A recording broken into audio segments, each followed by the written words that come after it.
Alright. We are now live. Beza, back again. Yeah, sorry, my phone's... I think it's playing up. That's all right. So did you get what I'm saying? It was just the interpretation of the word that set the two of them off?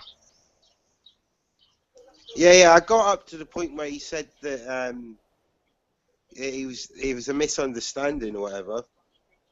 Yeah. It was just that Carl was being very slack when he was saying his definition of the word property. And I totally get why Jamie reacted the way he did. Because if any man or woman walked into a courtroom, pointed to their child, called it property, and said that you have the right to use, abuse, get rid of, destroy, whatever, that thing, you would be locked up in Section 8. But if you were to walk into a courtroom and say, I, a man, claim that to be exclusive to myself within any given society, then you're not going to get looked at sideways, are you? Because you're being more articulated the way you're using the words. That's what I'm saying, is that Carl was slack on interpretation and copped Jamie's response. Do you think that that Carl will not go into as much detail with people? Maybe keep the information to himself and share it with his closest friends or whatever, as well. Well, see, that's the thing. I've listened to practically all of Carl's stuff, and I've heard him go on many occasions that he just wants to do it to help people, and that he's that he makes his money when it comes to helping people get their kids back, or people that can afford it. He makes it money from the people that can afford it, sort of thing. And that's what I've heard on his previous clips. And yet at the same time, last night, I'm hearing not getting a $25 donation, and he's not going to do it anymore. And then he's going to host a website where people have to pay $5 to help, or explain to him why they can't afford $5, and then he'll give it to them for free. But they have to ask him and explain their situation to him before he will give them help, because he's fed up with this argumentative stuff on TalkShoe. Yeah. So to me, it all just there's so many contradiction. Hey, dude. Can you hear me? How's it? It's only that one. Yeah, I'm just saying a Happy New Year to everybody that can hear me, and I'm going to shoot out to a party, so just sort of a quick message to all, that's all. Right. Have a good New Year. Yeah. I am. Cheers, man. You too. Mark.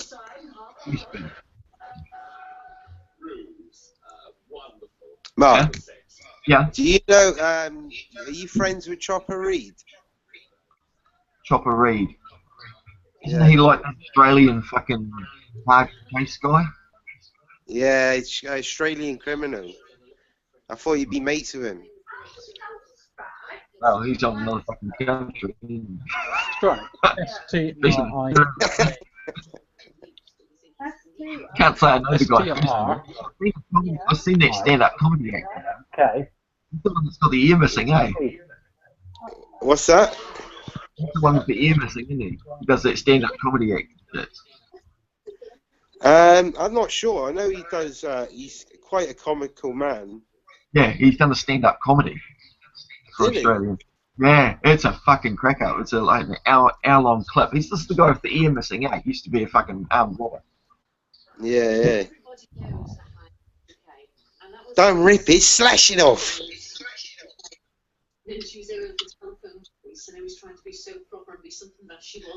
Yeah, anyway, I've got to go, right? So I've got to get out and about. I've been sat on my ass for do that, man.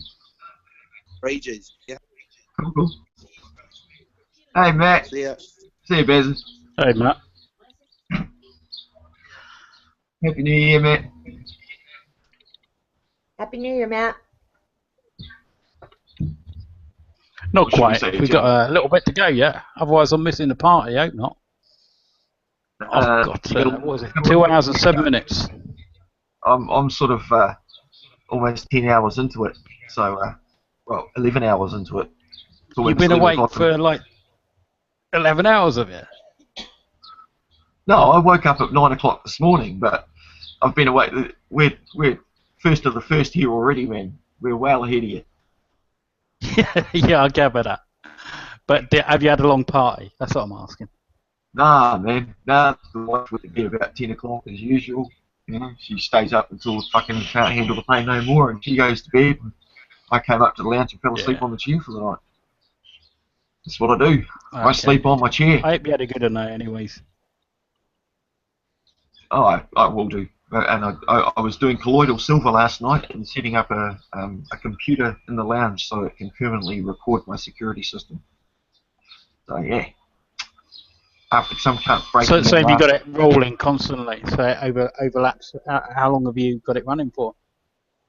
The recorder, it'll just keep recording 24-hour period, and then So what's that, like a 3-hour recorder, or is it 4? No, it's a computer with a large hard drive. Yeah, I get it. It has to stream back on itself, doesn't it? No, it just records on the hard drive. Itself at some point. No, it'll record that, and then it'll just record the next day, and just rename it another file name with the next day. Do you have to keep deleting the last files then? Oh, if I want to go through them, yeah. But I mean, it's a terabyte hard drive. It's not exactly too much. Most of them, they start recording over themselves, you know. It's continuous. Yeah. No, it's continuous. It just keeps a daily log. Oh, I'll get you. Yeah, I'm totally with you. The beauty of it is that I've got it rigged up to the sensor light. So when the sensor light kicks off, especially at night time, I'm not just recording. Oh, I get you. Yeah. So when the sensor light kicks on, it's not 24 hours. It's when it's turned on, basically. Yeah. I can flick a switch so it's permanently on, or I can put the switch back to off and have the secondary side of that switch, then make it for the sensor light to turn it on. Yeah. Have you got any night vision stuff going, or is it just? The camera works with the CCT or the CCD. It's just a standard composite camera, but it works really well at night time. The black and white's fantastic. So you just need to get some IR LEDs, don't you? That'll help it out. It's good the way it is. It really is. You see everything crystal. Okay, I can see it walking out there at night time. So yes, it works well. Because it's just. I'm pleased you're doing well anyway. Yeah. So, like I say, Happy New Year to all. I've got to shoot off shortly. I'm just shouting out until my missus is ready to go to a party. So. Matt, mate. No chance of me falling out with anybody tonight. Matt, have you ever heard of Peter and the Wolf, dude? There's a story called Peter and the Wolf about saying things that happen, and then when you go to watch clips, they're not there. Is this a social experiment of yours, man? Can't hear. Mic's not working. Mic's not working. No, he's muted. Has he muted himself? Or? No, he's not. I don't know. He's not muted. I don't think his mic's kicked in. No, it's a hardware thing. Yeah, hang on. I'll just let him know. Can't hear you yet. He needs to turn his mic on or plug it in. I'm just letting him know. Oh, there we go. We've got some movement. Just drop the thing, kick it. It'll make it work. There. Now he's moving out again. Anyway.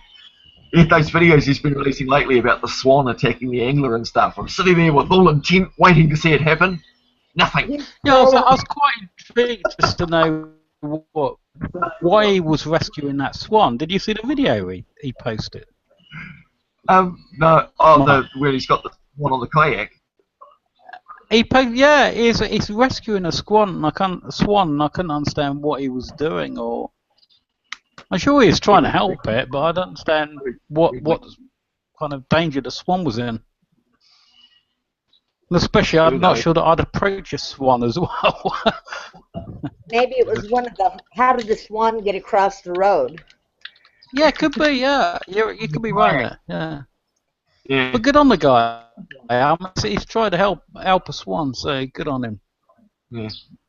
The swan was being drowned by another one. There you go. That's what Matt's just. Yeah, is that sibling rivalry or something? Is it like? I've seen ducks do that. I guess one of them was just taking a swan dive, wasn't it? No, to be honest, I have seen a ducks do that. Ducks do that. it's survival of the fittest and all that, isn't it? But it's a bit shitty. But there you go. Far out. I can't say I've ever seen a swan drown another swan. Hopefully, when Matt rejoins, the sound will kick in if he rejoins. Yeah, that's what I was going to do. Tell him to go out and come back in and give that a try. Yeah, and he's He's back. Hey! Hey, Matt. I could hear what you were saying, but I couldn't tell you what about this one. Yeah, I went for a paddle up the river with my brother. He'd never been on the water before in a kayak, and he was like, nearly tipped me in, nearly tipped himself in a freezing cold river. I'm like, fucking hell, get all the way back home, and this swan is attacking another one, and I'm thinking, shall I intervene here? And I'm filming it on my GoPro really close up. I'm thinking, this is going to make an epic YouTube video. But then I thought, it ain't going to be a very nice YouTube video. No. But it was nature. If I wasn't there, I'd never have seen it. And I had to make the decision whether to intervene or not. And I just couldn't see this swan having its head pushed underwater by this other swan. Yeah, I've seen ducklings do that. Like mother ducks and father ducks do that too. I stepped in and Life's more precious, man. Good on you, buddy. Good on you. I was always in two minds about intervening in nature, but as a personal choice, I think I'd try to. I phoned the RSPCA up, and I've got it in my conservatory here for about 4 or 5 hours before the RSPCA guy turned up, and I got it wrapped up. Good on you, bud. Got it wrapped up in a blanket because it was fucking shivering. It was cold and it had water all dripping out of its nose. So I held it upside down, got the water out of it, and I thought, yes, I was really looking forward to putting it back on the river and all this. And the RSPCA guy picked it up, and it's my birthday the next day. And he phoned me up about 12 o'clock. He says, hello, Matt. He says, well done for rescuing the swan. I'm thinking, oh, right. Well, he was congratulating me, it survived. He said, oh, it died during the night. Oh, shit, Thanks man. for letting me know, mate. Was that a blow to you? Pardon? Was that a blow? Oh, yeah, man, crushing. Fucking had it in here for hours. Yeah, I can imagine. Yeah. Yes, but people, one or two people said I should have interfered. You tried, didn't you? At the end of the day, you tried. So. You tried to save another spirit, yeah? So, good on you. It lived a few hours longer than it would have done if it had been in that river with that swan attacking it. Yeah. Fucking aggressive creatures, swans. Oh, no. I'm afraid nature's aggressive, you know? You look at nature in a whole, it's all pretty nasty. Yeah. The jungle, definitely. And I thought, well, of course, I didn't put the video up of the swan being attacked in the river. I put the one that made me look better, you know, with me paddling with it on my deck. It's cool, dude. I know you're a good dude. What was it? I said I wondered how he got it on his kayak. It was easy. I just literally, my brother got between the swan that was attacking it and it, and I literally just picked it up. It was almost as if it knew I wanted to help it, because it just literally did its bit to help itself get on my boat. I sort of saw one of your videos when you said about a swan breaking a guy's arm. I never watched it, but I saw a post. Okay, I never watched a video, so. But I believe they can do that. Yeah, but it didn't break anything. It was very doubtful. With a fully grown swan, I'm not sure that I'd try and attack one or. No, if you could pick one up under your arm like that, yeah, and you wouldn't even know you've got it. They're that light, because their bones are that light, you know, to help them fly and all that. Well, they're all hollow, aren't yeah. they? All the bones. So in that case, why do they say that? Like geese, they're not that far away from swans, are they? Geese, but they surely. Geese are more they sure as hell do make good guard creatures, don't they? I've been chased by geese more than once. Yeah, I'd rather tackle a swan than a goose.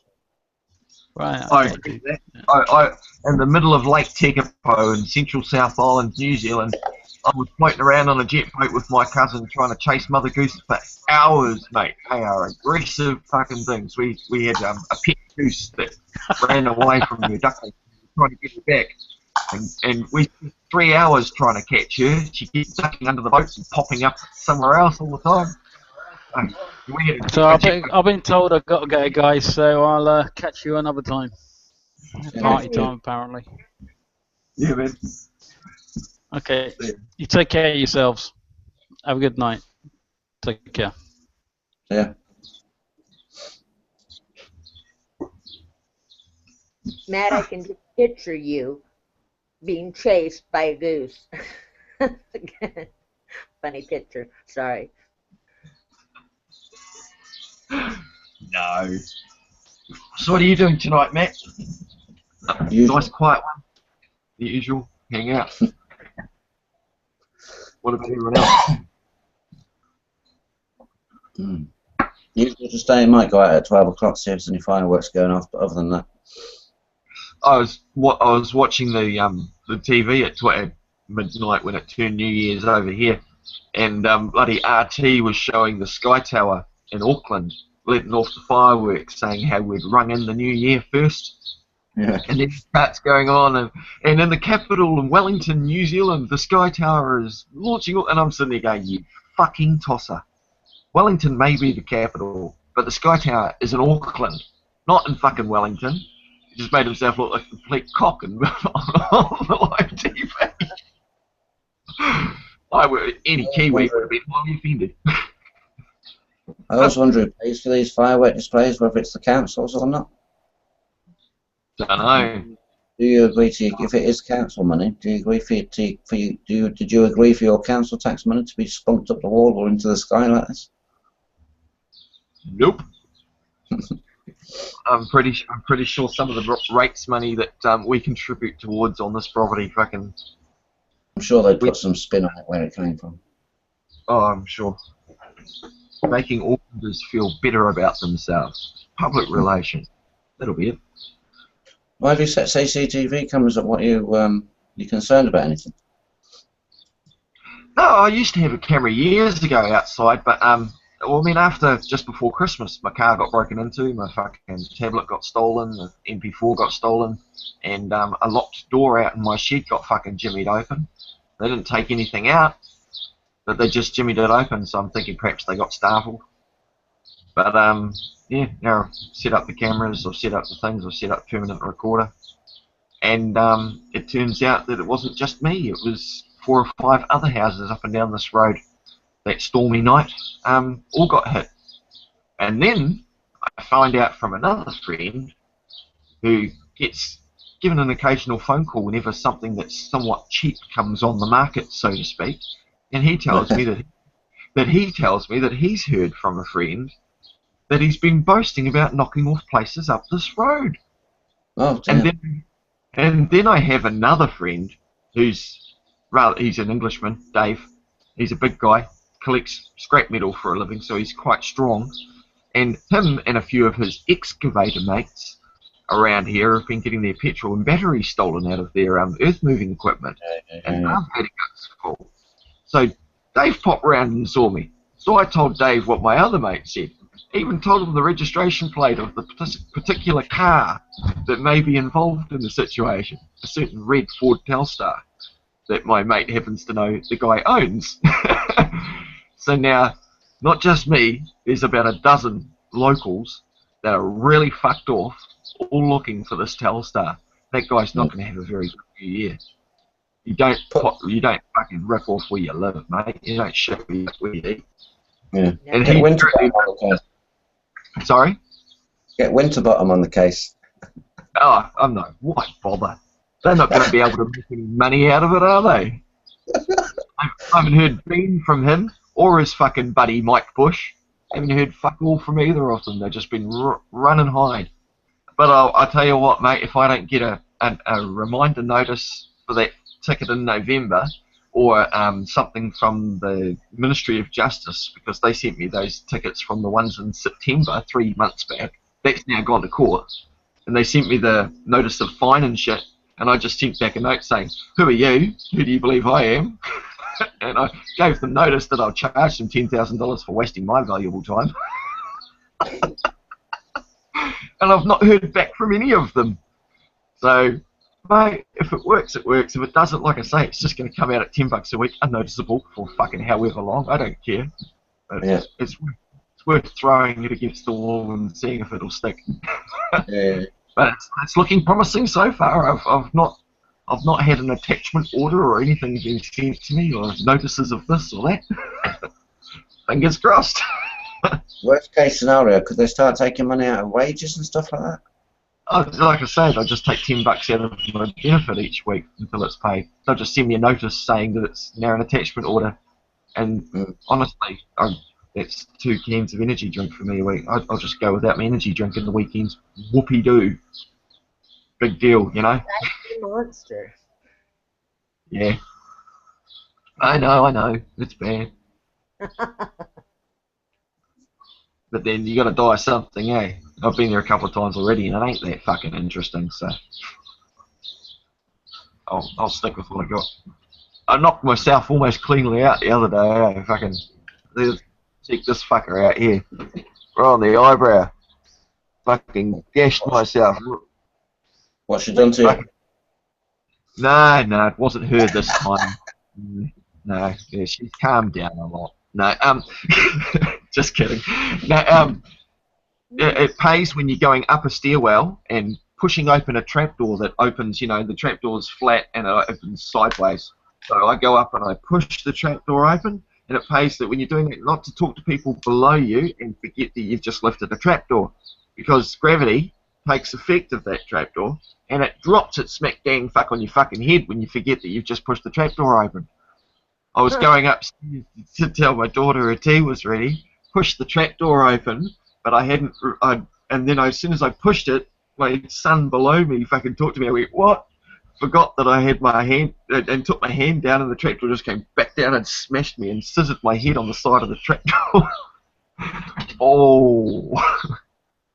So No. self-inflicted. It was just, you know, that's another law. Not just the law of gravity, but Murphy's law. That fucking Murphy, I fucking hate that Murphy prick. Take his law and stick it right where the sun don't shine is what Murphy can do. That's funny. But it was funny looking back at it now. Wasn't Put so my daughter funny. off of milk because there's blood everywhere. Sorry?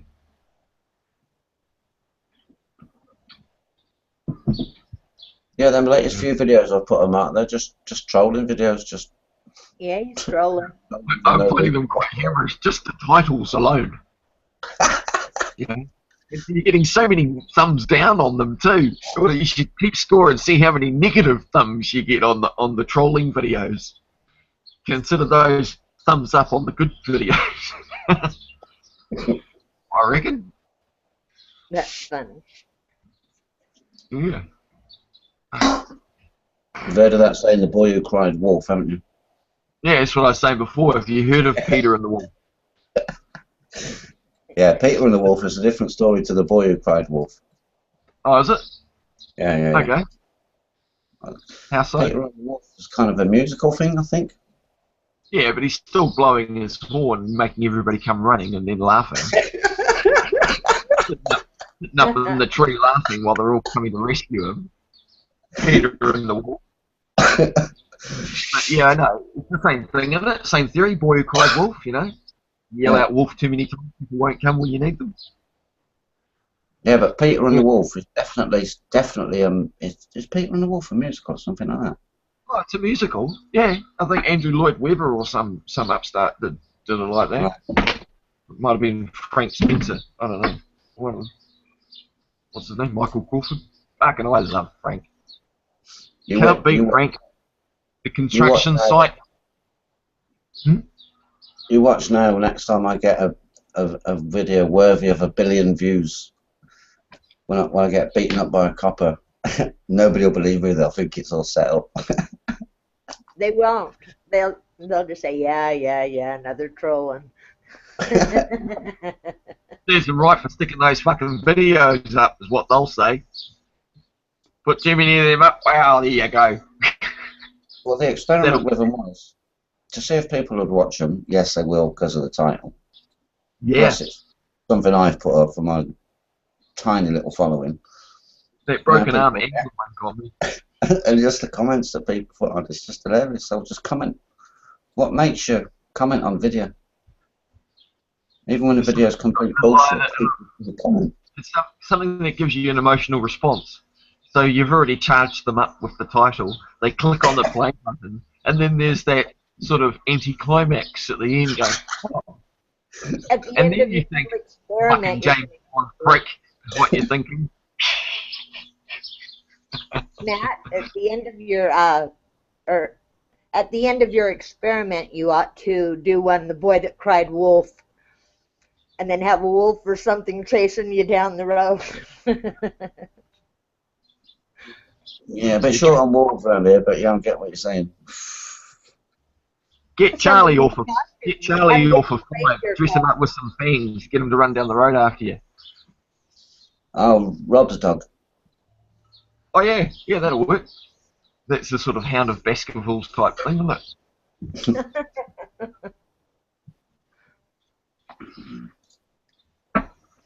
Alright, so it's 10:15. Hour and 3/4 to go for you guys. 3:15 here. In the afternoon. Yes. Oh, well, I mean, myself on New Zealand, and I'm sure Matt in England, we're both well aware how slow America is. Oh, shut the hell up. No offense. I mean, it's just when in Rome. Hey, Karen, you Just follow being James cheeky. Slattery's channel, don't you? Huh? I was just saying to Karen that if you look at James Slattery's channel. yeah. The geek. Oh, yes.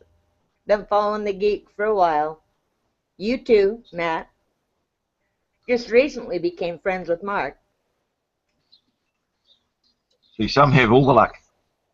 I know. God, I'm lucky old broad. I'm just adding him now to the hangout and say, come over here. Well, I'm glad for the invite. Here it is. Oh, jeez. Matt, you need to go get a pneumonia shot like I did. Goddamn, don't do it. Don't do it. Tell you what, I'm making that colloidal silver now with the magnetic stirrer. I think it was Mothers or Phoenix that mentioned that I needed to use the magnetic stirrer when I'm creating the colloidal silver. So that way it's not just still water, it's got that centrifugal force going on in the water. So the moment the particles break free of the silver, they bind with the liquid, and they don't harden or bind with each other and become heavier particles. And instead of getting a piss yellow water, I get perfectly clear at 15 parts per million now. So Are you it's definitely. doing it in Pyrex, or are you doing it in a metal container? I'm doing it in a Pyrex measuring jug. Good. I'm using magnetic stirrer. I'm just using 3 little ball magnets in a row. So the center ball stays in the center, and the 2 on the outside just spin like fuck. And that creates a brilliant centrifugal force. And I'm using a spindle motor with a 6-volt power adapter, just powering a spindle motor with a neodymium magnet out of a hard drive super glued to the top of it. And that's underneath it. Is this to purify water or something? No. When you're making the colloidal silver, you've got your two silver rods with a positive and negative going hard nuts, right? Oh, to make colloidal silver, you distill the water, so you have absolutely neutral water with no parts per million of anything else. It's just been vaporized and turned into liquid again. So you've got pure. No TDS. Yeah, no, 0 TDS, so absolutely nothing, which is what I get out of my distiller. And then I usually pour 2 cups of that into a Pyrex jug, and then I get my 2 silver rods, put them in, and I stick a 20-volt power supply, a workbench type thing, power supply onto the positive and negative. One's an anode, one's a cathode, and you get the electrolysis going on in the water. And that separates the particles of the silver off of the silver rod and binds with the water. Now the problem was that I was doing that and just... Sorry? Mark, hang on. Why are you doing this? I was making colloidal silver. Yeah, but what's colloidal silver? Colloidal silver is an antiviral, antibacterial, and antifungal. Stops any, like if you got a sore throat, spray it in the back of your throat. If you've got sore ear, like I had an earache the other day, I just put a couple of drops in there, gone overnight. It's anti-inflammatory. It's good for all. Hospitals use it for disinfectants, spraying down bench tops. You can drink 20-40 mils of it a day to keep your immune system up in check, keep the flu away. Antiviral. So we're not going to say it cures Ebola, but if you've got a toothache, you put swirl a bit of colloidal silver around in your mouth, and it'll get rid of the bacterial infection on your toothache and cure that in a couple of days. If you've got a cat scratch, I've tried it where I've got a cat scratch and left it and let it got infected for a day, and then I put a bit of colloidal silver on half of it. Gone. No infection. The other side's still stinging like a bitch. You know, it's, I've put a couple of drops of it into milk, do the milk test, because milk, if you leave it out for 2 or 3 days, it curdles, right? So I just put a stick of milk and it stands. But so I've done one as a test glass, and I've got 2 other, and just poured 3 glasses of milk, and I've put different strengths of colloidal silver in 2, and left 1 as the test. It stood the stick stood straight in the milk, where there was no colloidal silver. The other 2, it was still like free liquid milk because there was no bacteria. It hadn't had a chance to curdle.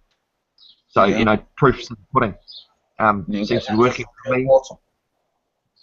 Just absolutely distilled water, 0 ppm, and then I just leave the electrolysis going. But like I say, now I'm using a magnetic stirrer, so it's basically you're just using magnetism to create a vortex in the water without having to mix anything. You put a magnet, or they call them stirring sticks. It looks like a little Mexican jumping bean, a Teflon coated magnet, so it doesn't, you know, chip off in the water. I'm just using chrome magnets, neodymium magnets, 3 of them, and because they are reacting to the other neodymium magnet that I've got superglued on top of a little spindle motor, which is spinning like fuck underneath a piece of Perspex. So there's a spindle motor, then you've got the Perspex, then you've got the Pyrex jug sitting on top of the Perspex, alright? So that's spinning like fuck, and the magnetic force underneath the Perspex that's spinning is also spinning the magnets that are inside the Pyrex jug. So it's creating a whirlpool effect inside the jug without having to stir anything. Right? It's what labs use when they're mixing stuff. It's like a centrifugal stirrer. Made all this at home. Yeah, I looked up how to make a magnetic stirrer on YouTube the other day, and I just went out and ripped a fucking old AWA stereo apart and took the spindle motor out of it and got one of my many fucked hard drives and ripped out a neodymium magnet, super glued that to the top. Got an old cordless phone, 6-volt, 200 milliamp power supply, and just hooked that up with a switch so I can turn the fucking thing on and off. They say you're supposed to put like a potentiometer or a volume thing on it to adjust the speed of the spin. I didn't want to go that fancy. I just tried different voltages. 12 volts far too fast. But the 6-volt works. So that creates my whirlpool. So now, when I've got the electrolysis going in, the particles, when they break free, they're instantly mixing with the water, and they don't have a chance to bind with each other again and become heavier particles. Okay? And just tell me more in a minute. Under the whip. You get what I'm saying? I wanted to tell you, my grandson that was in a couple of chats ago, got a kick out of you. He really enjoyed the visit. He's handicapped. He's 16, but he's got the mentality of about an 8-year-old. But he just got a kick out of you. Oh, good on him. He talks about it. You talked to Mark? Have you talked to Mark? Oh, good on him. Oh, that's nice. We'll give him my best regards and say Happy New Year for him, for me, for sure. But yeah, I find this colloidal silver thing's working well. My auntie, well, my wife's auntie, her baby's had eczema on her face, and I've just given her some of that. 6 days later, it's cleared it up, and that kid's been suffering eczema for like 6 weeks. They've tried everything, all the different, normal crap, evening primrose oil, hydrocortisone cream, all the doctors, the midwives, they tried everything to clear up the eczema that was on the kid's face, and the kid was scratching the shit out of her face and tearing her face out. And the little girl's only 5 months old. This is my my wife's cousin's little boy. Little girl, 5 months old. And Marnie showed up on Christmas Eve, and she was telling us about it. And I just naturally have a few bottles of colloidal silver in the pantry, and little ginger ale in the brown bottles, ginger ale bottles. So I just gave her a ginger ale bottle of colloidal silver and told her. And so I've gone home, and she's bathed the little baby with twice a day, and just a neutral cloth of toilet paper, unscented toilet paper, and just soaked it with colloidal silver, and then dabbed it on the baby's face over 6 days, and it's gone 50% better already. So, to me, proof's in the pudding, isn't it? You know, I knew it was. I had no doubt in my mind that it was going to help her. So, and it's worked. And she gave us a text on the 30th, saying that remarkable improvement, and she's going to recommend it to everyone. And because I was telling her you can get the store-bought shit, but you just don't know what you're getting. This is why I got into making it myself. I bought what they call the silver solution from the chemist down here, and it said it was 10 parts per million, and it was made in ionic solution. And I'm sitting thinking, oh, okay, cool. Now I had my total dissolved solids meter, bought that for $30 on Trade Me, and so I tipped it out into a glass and I tested it. Well, it tested at 98 parts per million. So what the fuck's the other 88 parts? All right. Exactly. Now, I made my own, and I tasted the difference. My stuff was a hell of a lot stronger, and it was only 15 to 20 parts per million. And that was the first time I made it. It probably wasn't the cleanest or nicest for me, but that worked in the milk test. So even a crappy example of making colloidal silver to me worked. So now I'm refining the process. Now I go and spend $60 and buy a water distiller. So now I've got absolutely neutral water. I make my magnetic stirrer, so now it's binding properly when it's creating it. It's currently making it right now as we speak, actually. So how do you harvest colloidal silver? Does it come in like a paste or drops or chunks or what? No, it's just water. It just looks like clear liquid, but it tastes metallic. You can taste the metal in it. So it's literally just 2 pieces of 99.9999% silver, and do not use sterling silver or any other cheap crap because it's got other parts of other types of metals in it. You want the silver only. So what you're doing is when you're creating that electrolysis, you're breaking apart one of the electrons off of the molecular structure of the silver, and then that's breaking free and it's bonding with the hydrogen and the oxygen in the water. And then when you're drinking it, what it does is the colloidal silver, in the best way you could say, it suffocates any virus or bacteria. It goes around the cell that's bad, and it suffocates it, so it just causes it to commit suicide. There's quite a few studies on YouTube. There's one very good one with a doctor. It's about almost 2 hours long, and he talks about all of the tests that he's done, but can't get published in the mainstream arena because they don't want to make it public. Yeah. You know, fucking in the Roman times, mate. That was my next question. Yeah, well, in the Roman times, they used silver coins in the milk to keep the milk good, and they ate off silver dinner plates. So the healthiest, with the elitists, were always more healthy than the peasants because they were eating off silver plates and making their health better. Sick when you think about it. It's been around for a long time, much like pot, you know. It's all the good. The good far outweighs any negative. And yeah, you will turn blue if you drink 8 fucking ounces of it a day.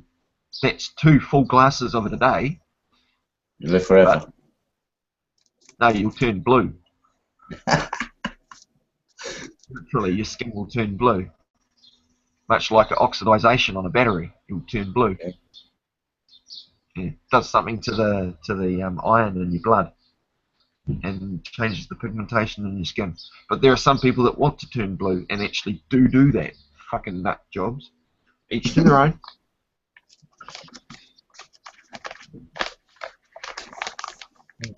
Yeah, that's why I got into it,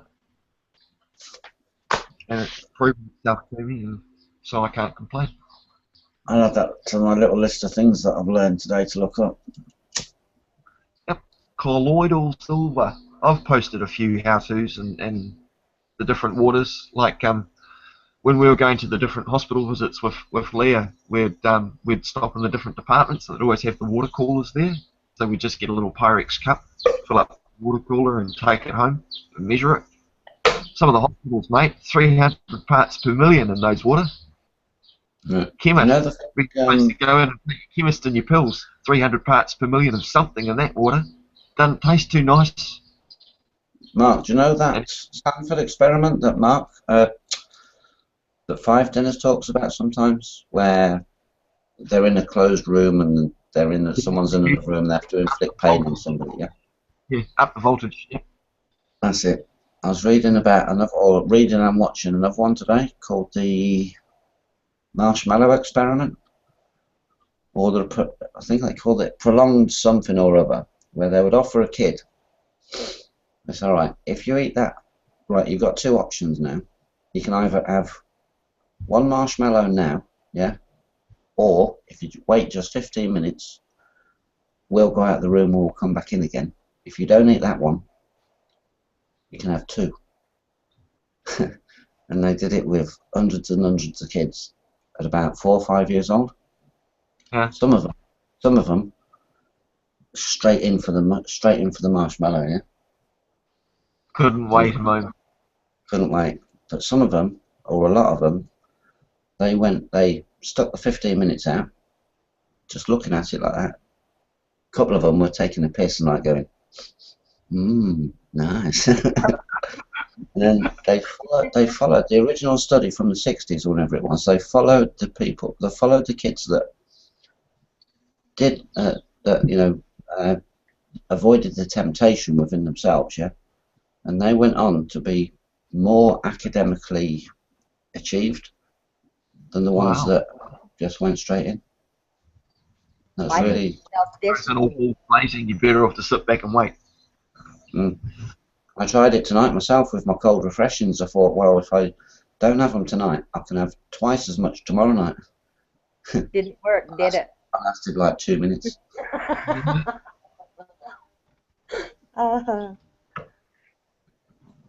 That's classic. But no, there must be a million experiments like that aren't actually experiment on you. They're experimenting on the mind and what's. Oh yeah, there's a story I can relate to that. It's you ever seen the movie Colours? With Emilio Estevez and Richard Dreyfuss, I think it is, the two main actors, or Robert Dreyfuss. Now I've got to add this to my list now. And they're two cops, and Emilio Estevez is the rookie, and Robert, I think his name is Robert Dreyfuss. He's old guy, balding hair, plays a lot of. Yeah.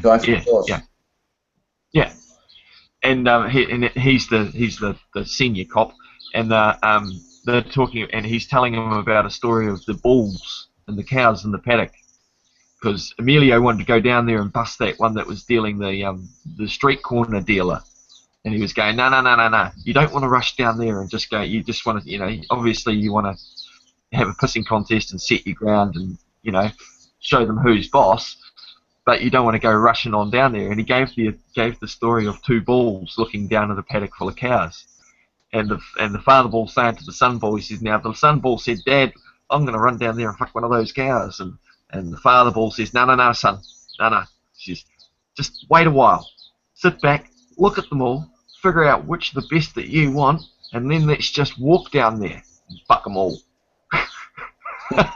I thought that was brilliant. So, like you say, you're better off just to take time, sit back, wait, show yourself a bit of restraint, and you can get everything that you want instead of just rushing in for the quick kill. And I reckon that's what's happening in society. They're all kittling us all into a nice, subtle little corner for the fucking end of it, eh? That's what's happening with the financial market, it's what's happening politically, it's what's happening militarily, the United Nations. It's all, everyone's getting kettled into different groups. Well, when you look at these experiments that they do, when they look at social behaviour, Yeah. they'll start it off. I mean, this is after like an hour or so of watching a few videos and a few internet leads, yeah. That people will, you can socially engineer entire societies based on these findings. So therefore, they would be funded by the people that have got a vested interest in engineering to people to even think a certain way. Transport circle on the media. Pump it out often enough. Pump enough propaganda out there, people will fucking believe it. Until they don't. Until they don't, yeah, when you wake up to the bullshit, yeah. That's why I said, tell people enough times, they'll believe it. No, you're right. Totally.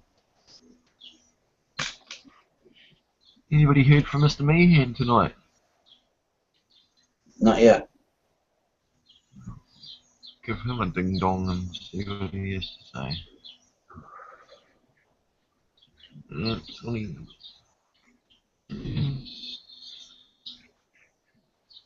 I can't do invites from my end, can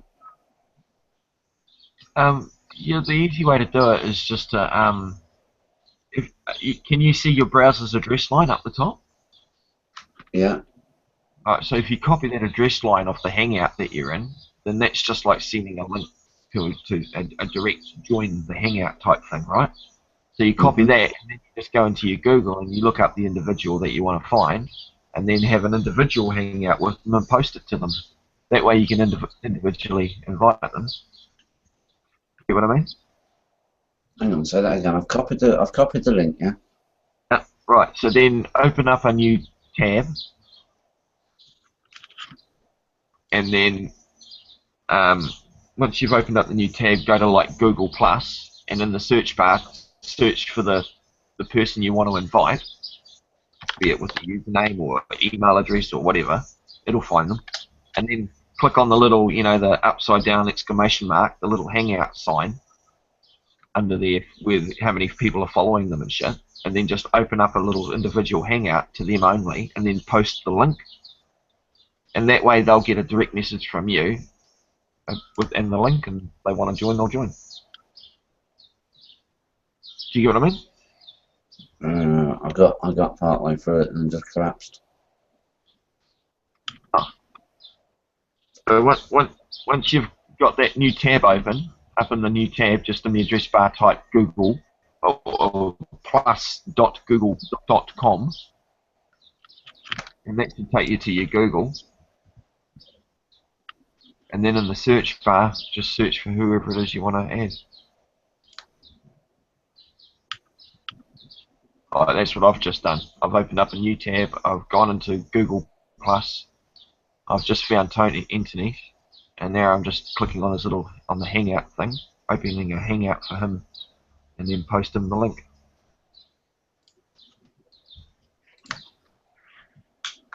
Like that.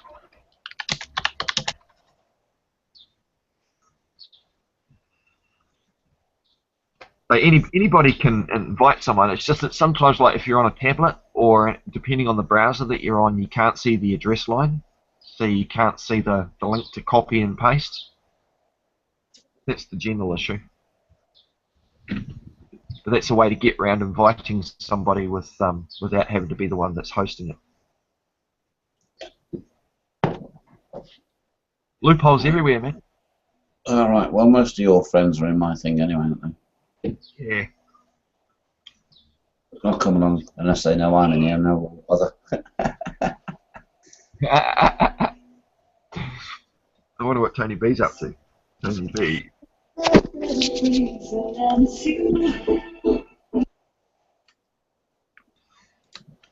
Give him a ding dong, see what he has to say.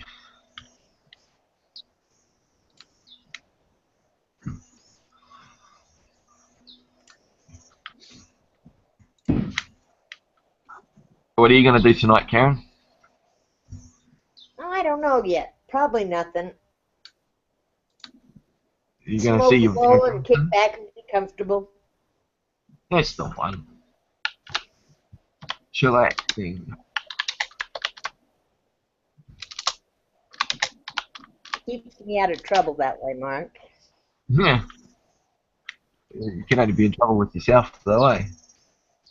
Now, go out and get drunk, I lose my clothes. I mean, it just gets too crazy.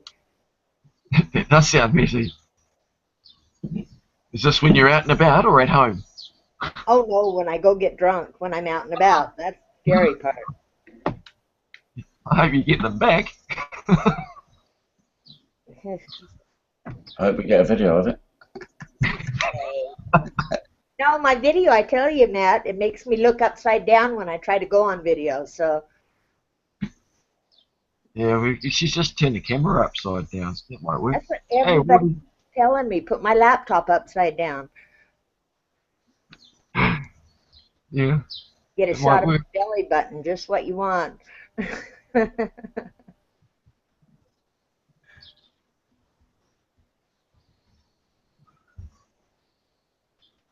What are you up to, Audie?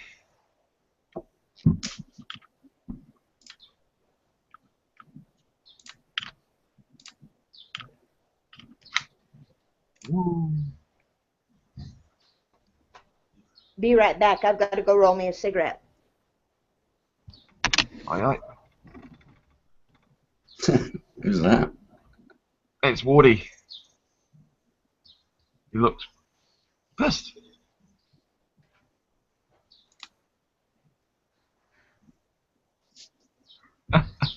Oh, good on him. He's got a party going.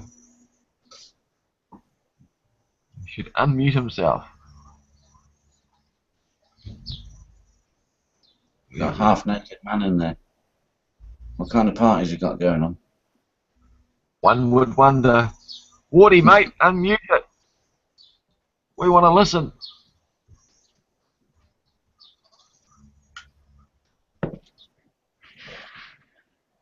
Oh, he's done his hair.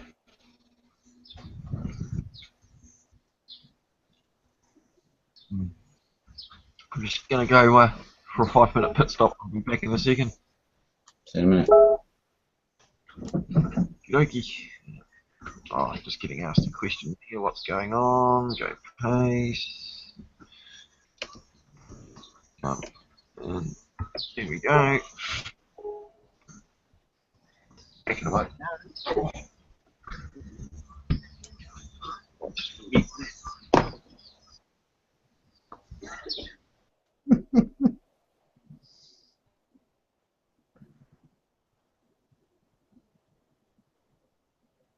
So what you doing for New Year's, Matt? Just this. Me too.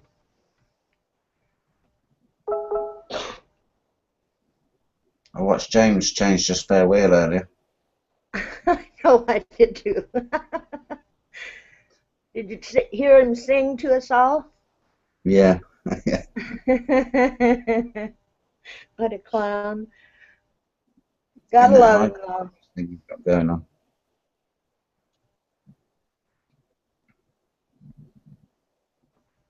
Gordy's giving us a little dance.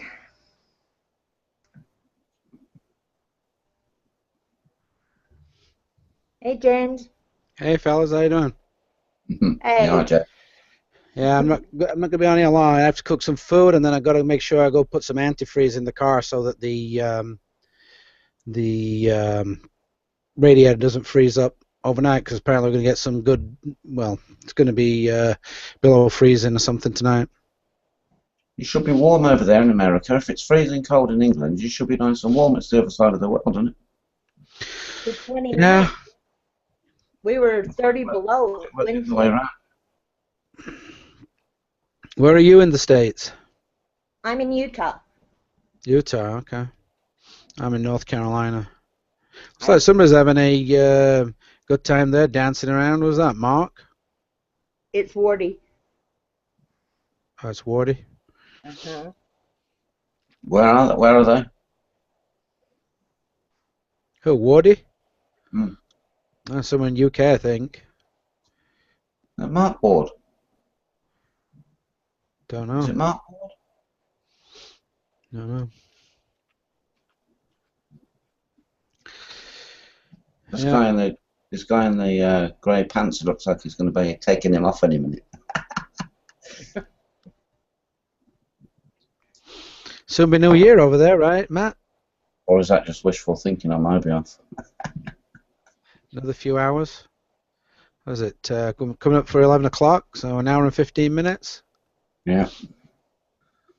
I'll drop out at about a minute or two and watch the London Council or whoever it is just piss all that money up the wall and this guy. Those damn fireworks are expensive too. Yeah, it's all BS. Worth it though. If you say I've set them off in about, I would never set them off outside in here in the garden. I'd rather do it in an abandoned building where you get all echoes and more light reflections going on. Yeah. And take Those it two in. cops didn't look too happy when you put that ticket on their car. I don't think the guy knew what to make. He was trying to smile. He was thinking, "What's going on here?" And then that girl one was like, "You." I was just driving back, just went to take something back that was damaged to get money back on it, and I was driving back and the sky was beautiful. It was like all different colours, you know, of course chemtrails and shit like that in sky, but it was like orange, purple. I was going to stop and take a photograph, or some video I should have done, but just wanted to get back, so You couldn't be bothered again. didn't bother fucking stopping.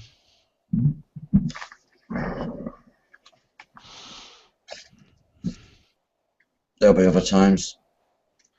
Yeah, I need to start making more videos. I've got all this fucking camera equipment. I'm not doing shit with it.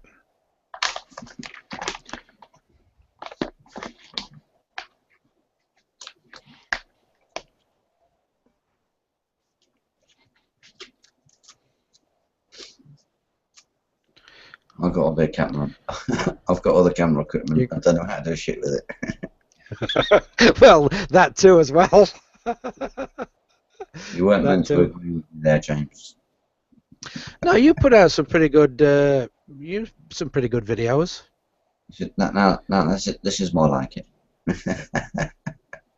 I think some of them are the good thing about a video is keeping the audience captive, right? Do you ever go back and look at any of your stats? You can see percentage on each video. How long has somebody stayed on the video? Yeah, I looked once and I never looked back again.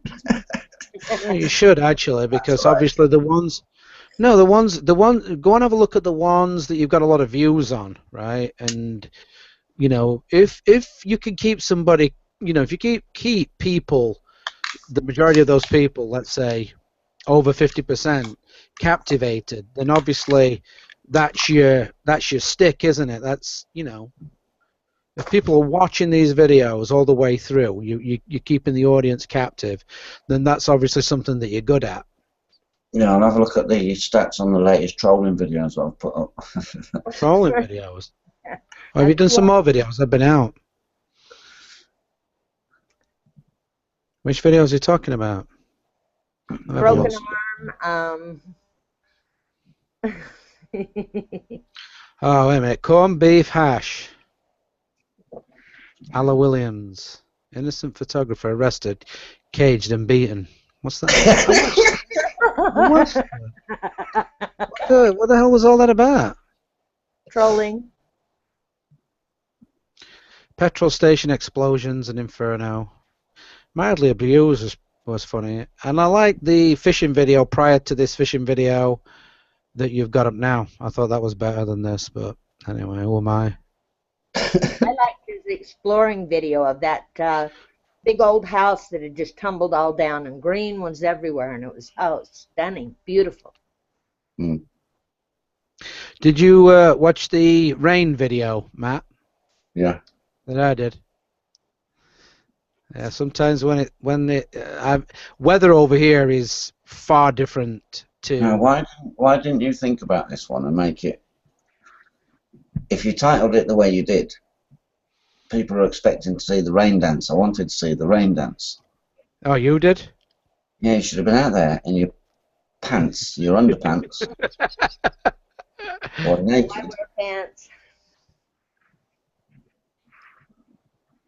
and danced in when it wasn't raining, and then had someone throw a bucket of water on you. I don't know, something. Replicate the rain somehow. And so look, and at the end of the video, yeah, I made it rain. Yeah. I don't know. It's strange how some videos, you know, with titles and what they are, how many views that they get. I mean, it's nuts. Like that little kid where he's puts his finger in his baby brother's mouth, and he goes, "Charlie bit my finger." That gets millions of views. Crazy. Something weird happened to me last night. I went on Google Plus and I was just, you know, going down my feed, and I saw that what's his face, Stephen Oman, had commented on a video of Bopalops, and I started watching video, and all of a sudden the video went off. The video actually disappeared off my news feed, right? Like the screen just did something weird. The video disappeared, and I was and then it came back. I was scrolling up and down Google Plus, and then all of a sudden, I got this screen where, you know how you have to put, like, to make sure that you're not a robot, you have to. It gives like a screen capture of letters. Excuse me, and you have to put that in. I had to do that. It said something about we're getting some funny, I don't know, some strange stuff from your IP address or whatever, and you need to put this in. We need to find out if you're a human or not. Never heard that before. What was the Bopalop video? I don't know, just something that I was just, they were just like talking about some guy. Anyway, we were talking about some guy that was telling people to go and look, when you go to a court, you have to go and ask the clerk of the court for the treasure map or something. Some guy giving bogus, like, information. Just nuts. It was stupid. You know, I was just watching it, and only like 2-3 minutes in, and all of a sudden it just disappeared. And it went, oh. Speaker devil is here. Oh, fancy that. Yeah. Bopalop. Yo. What was that video that you were talking about somebody going into a courthouse, some guy or something giving advice saying, go and find the treasure map or something, asking somebody for the treasure map or something, and you want the Queen's Bench and all this. Cole Lentz. Who? Cole Lentz. Yeah, I was just telling Matt, I was watching a video that Stephen Oman had commented on. Apparently, after I spoke to Stephen Oman, he said it was a private comment and something happened. But anyway, my news feed on Google Plus, I was watching that video where Stephen Oman had commented on it, and all of a sudden my news feed went haywire. The video disappeared. All kinds of crazy shit started happening on Google Plus, where I had to put a capture, you know, letters in order to get back onto Google Plus. And then when I went back, that video off my newsfeed and off Stephen Oman's Google Plus page had disappeared, and the only way that I could get to the video was actually go into your, what is it, Bopalop TV or something that you've got now? Bopcast or something to say.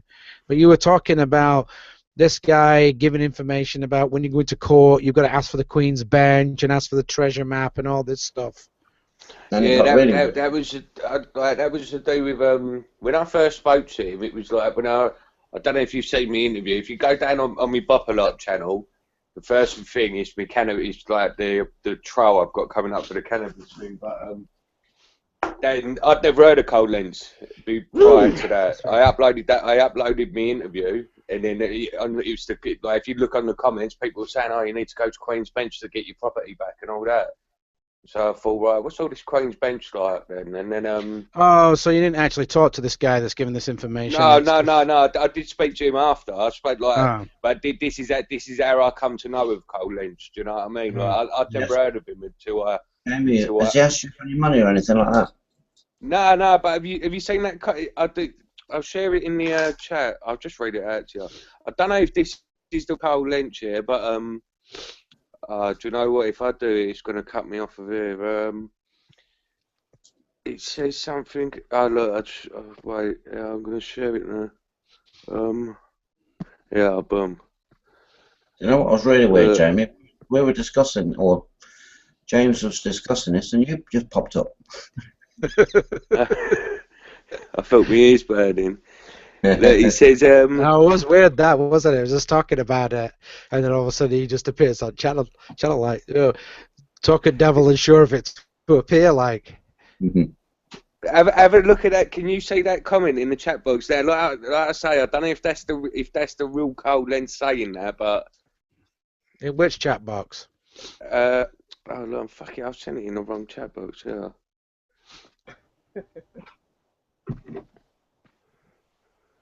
This is on that comment is on that video. It's coming through now.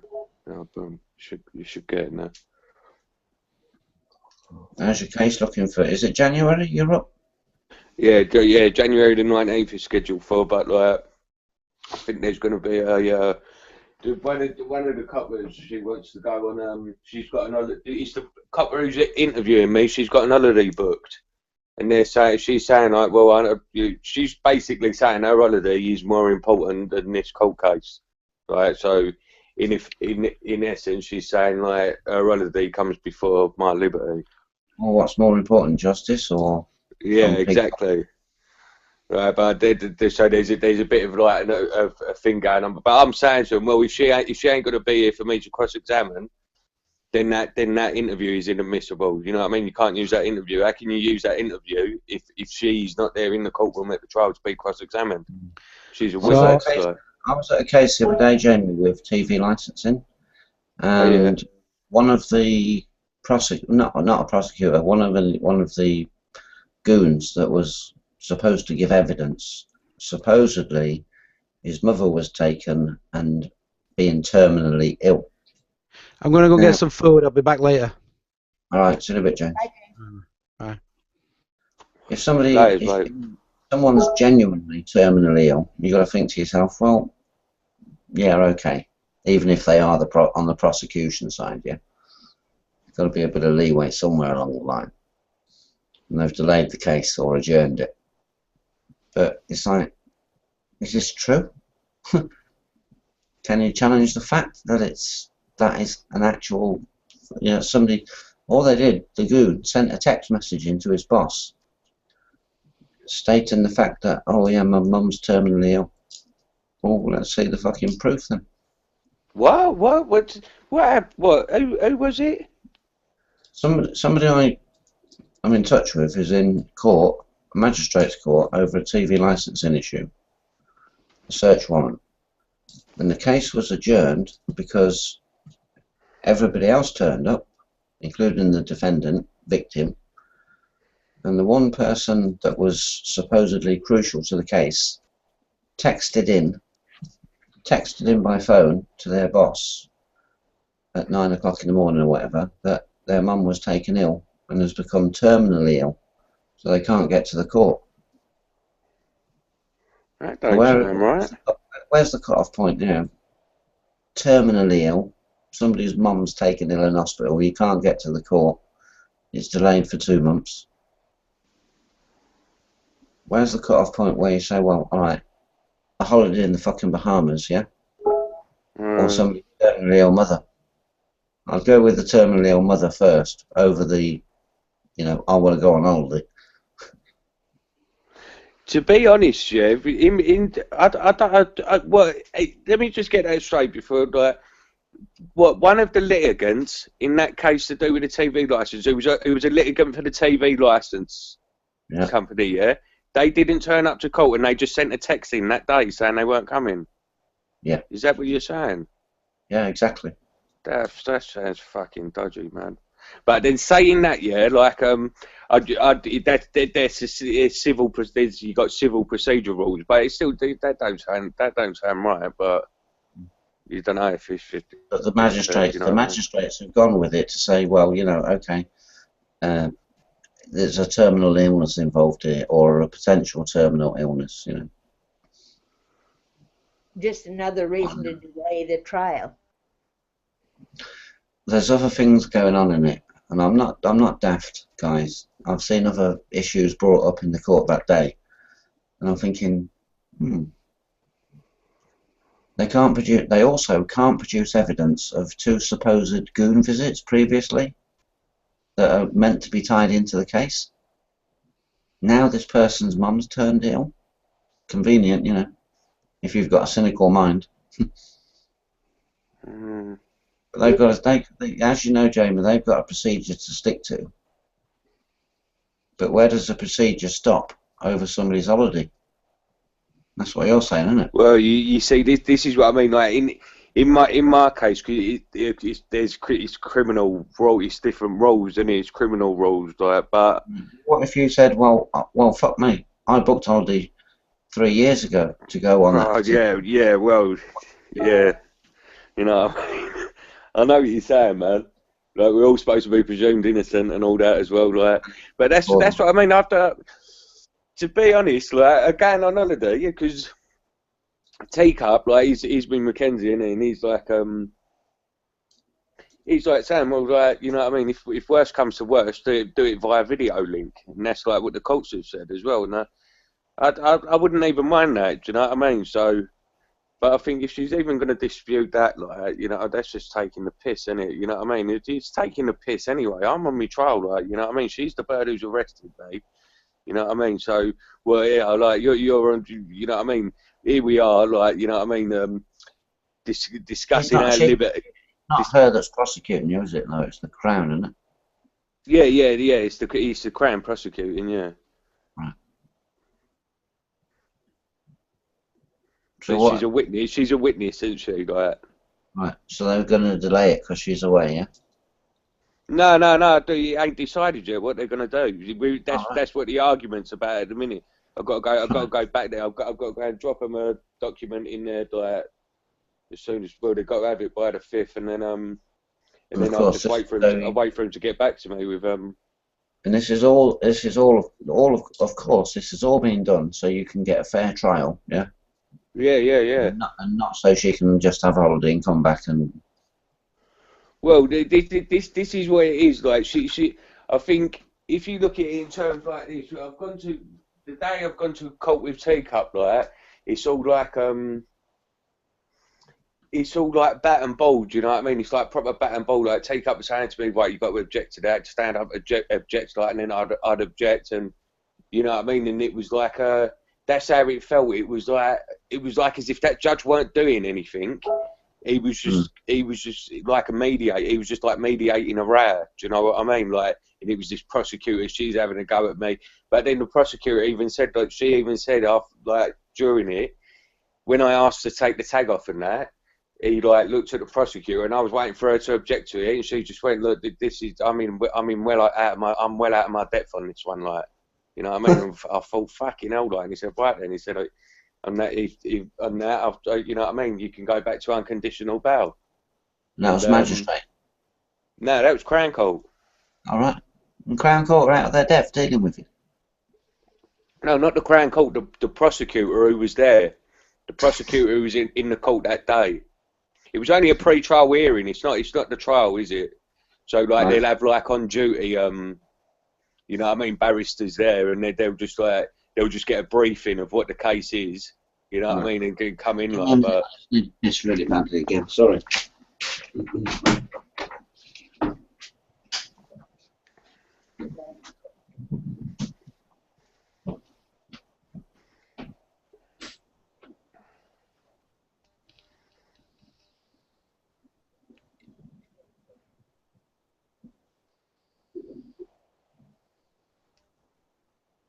Bob, sorry to hear you're going through this shit. I love it. You do? Honestly, I do. Yeah, man. It's the most exciting thing that's ever happened to me. Just make sure your ducks are all in a row, my dear. Yeah, man. Whatever, you know what I mean? From the word go, before I even proper, like, was like like seeking counsel online, say, before I was even doing that, you know what I mean? My argument was still the same. In my gut, the argument is still the same, like, you know what I mean? Would like they in 2015, like people shouldn't be going to prison for growing plants that are of no detriment to society whatsoever. But yeah, the powers that be think it's all right to let off like fucking hundreds of thousands of paedophiles with cautions and that. Oh, I hear you. Here You know in what I the mean? U.S. But these are things that I'm gonna say in the court. You know what I mean? These are arguments. Well, not arguments, but they're things I'm gonna let the jury know. You know what I mean? I'm gonna. You know what I'm saying? Like it's you're not gonna get no other answers, are you? Any other way? Like, and it's just I could get. You're bringing it to point. Bringing it to. Yeah. I'm just grabbing the ball by the horns, like. You know, people here in the U.S. are still being sent to prison for use of marijuana. Yeah, what's all that about?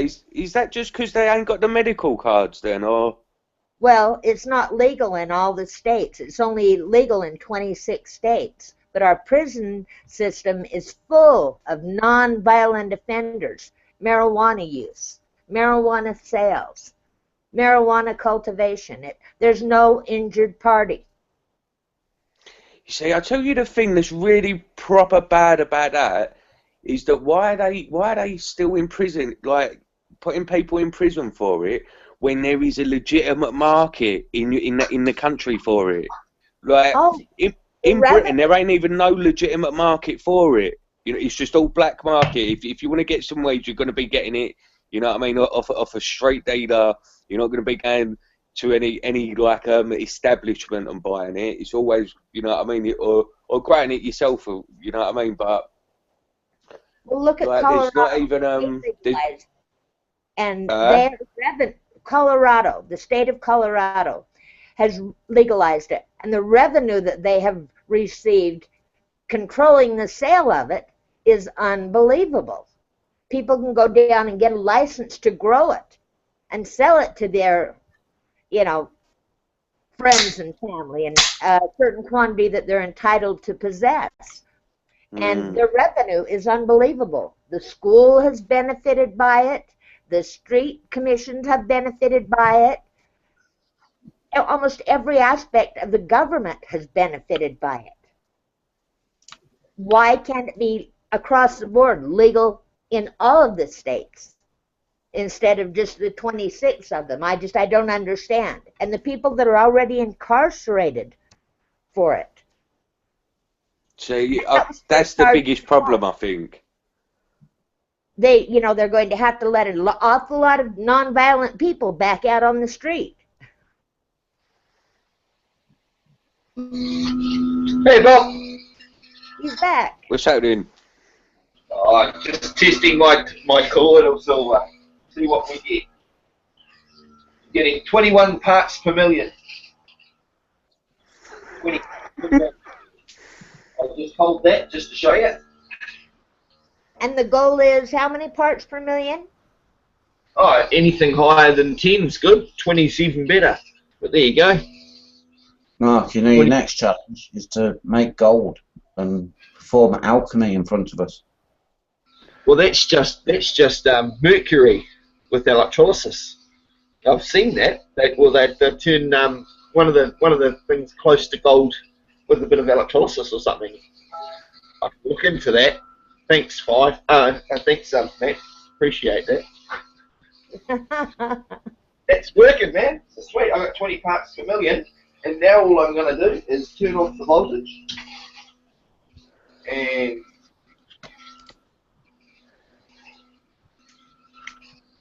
I'll be back in a minute. No. That's my fucking colloidal silver mixed. I'll turn off just like that. It's gone. And I've got my 20 parts per million colloidal silver. Rocking. And that was perfectly neutral, perfectly pure water out of the store that I had in this, that I made out of my water distiller. So yeah, shit hot. So I can give that in a bottle and give some more to Auntie Money for the little bub. Oh. Now, didn't you say you can buy it in stores at 10 parts per million?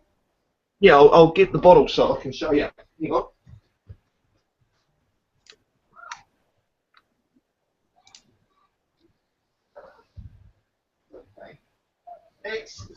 Maxie, please don't fight with your brother.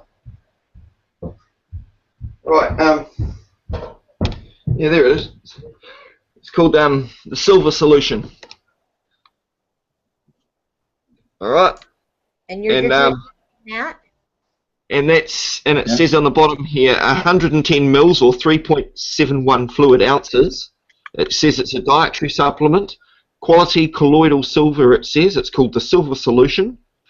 On the back it says the Silver Solution for a healthy immune system. The Silver Solution helps the body cope with winter ills and chills and supports the body's natural immunity to infections. Contents: pure deionized water, 10 parts per million or 10 milligrams per litre of pure silver. And then directions, it says spray is required if applicable, or take 10 to 20 mils, 2 to 4 teaspoons per day for a nutritional boost of up to 100 mils twice per day for 2 to 3 days. So in other words, it's suggesting that you drink an entire bottle of this twice a day for 3 days to boost your immune system, and on a daily basis take 4 teaspoons or 20 mils. And then it says store room temperature and keep out of direct sunlight because sunlight fucks it up. And do not, it doesn't say that, and do not purchase if seal broken. And it's made in New Zealand. It's made in Dunedin. So yeah, when I tested this, it tested at 98 parts per million with my TDS. Mark, here's the interesting one, right? Well, interesting for me, I've just literally clicked in colloidal silver on Google, right? Yep. Number 2 in the search listings, it says colloidal silver, is it safe or effective? Colloidal silver isn't considered effective or safe for any of the health claims manufacturers make. Right, that's part 1, yeah?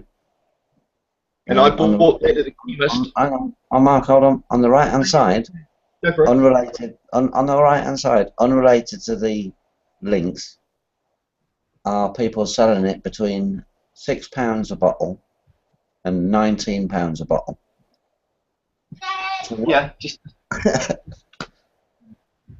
I don't know anything about this stuff. I don't know whether it works or whether it don't. I'm just saying, on a simple on a simple Google click, you get a complete difference of opinion.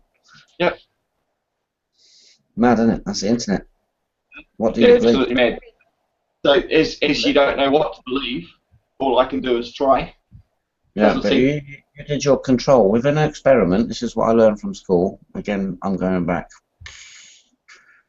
Must be 30 years, right? To do an experiment, you have a control, the experiment, and the conclusion, or something like that.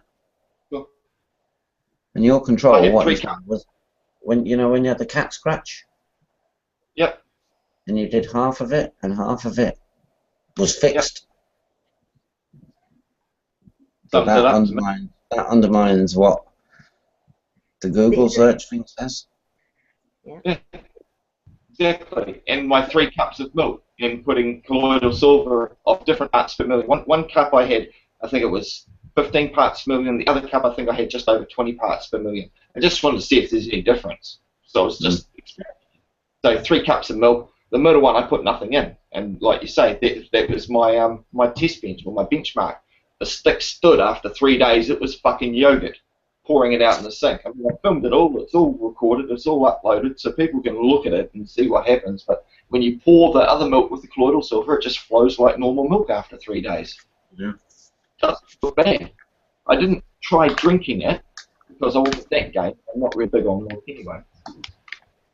Excuse me for a sec. I'm going to deal with my kids and give them some lunch, but I'll pop back soon. But Yeah, that's what I was meaning by a magnetic stirrer. It's just a spindle motor mounted in a wooden block underneath a perspex thing. That's the cloth's just there to stop the vibration and the movement of the jar, and that just sits on top with the magnet with three little ball magnets inside it that are just spinning like fuck with the spinning magnet underneath. And it's the spindle motor out of a CD player. So that's just going about 1500 RPM, and it just make a little whirlpool. And they do a vinyl version, 33. Yeah, well, I could have. Hey, I bet you got I should do that. I've got 2 records. I've got a JFK record, which looks pretty rare, and I've got the Wombles. So I want to put the Wombles on to digitalise it, eh? Remember you're a Womble, you know? Minuetto Allegretto and all those wonderful remember you're a Womble type stories. I grew up with the Wombles. I've got a record. Well, police have got it anyway. That's not yours, that's theirs, and it's to do with the person, not you. That's their shit, mate, not yours. Good one. Anyway, I'll be back. Yeah, I'm just going to get my kids some lunch, and I'll pop back up here. Good shirt, by the way, Matt. Yeah, I've got a record too. I'm known as a serial killer. I clocked somebody with a cereal bowl. Right, guys, I'm going to shoot off myself. Okay, Matt. All right. Have a good one, my dear. Good to see you. Happy New Year. See you later. Happy New Year.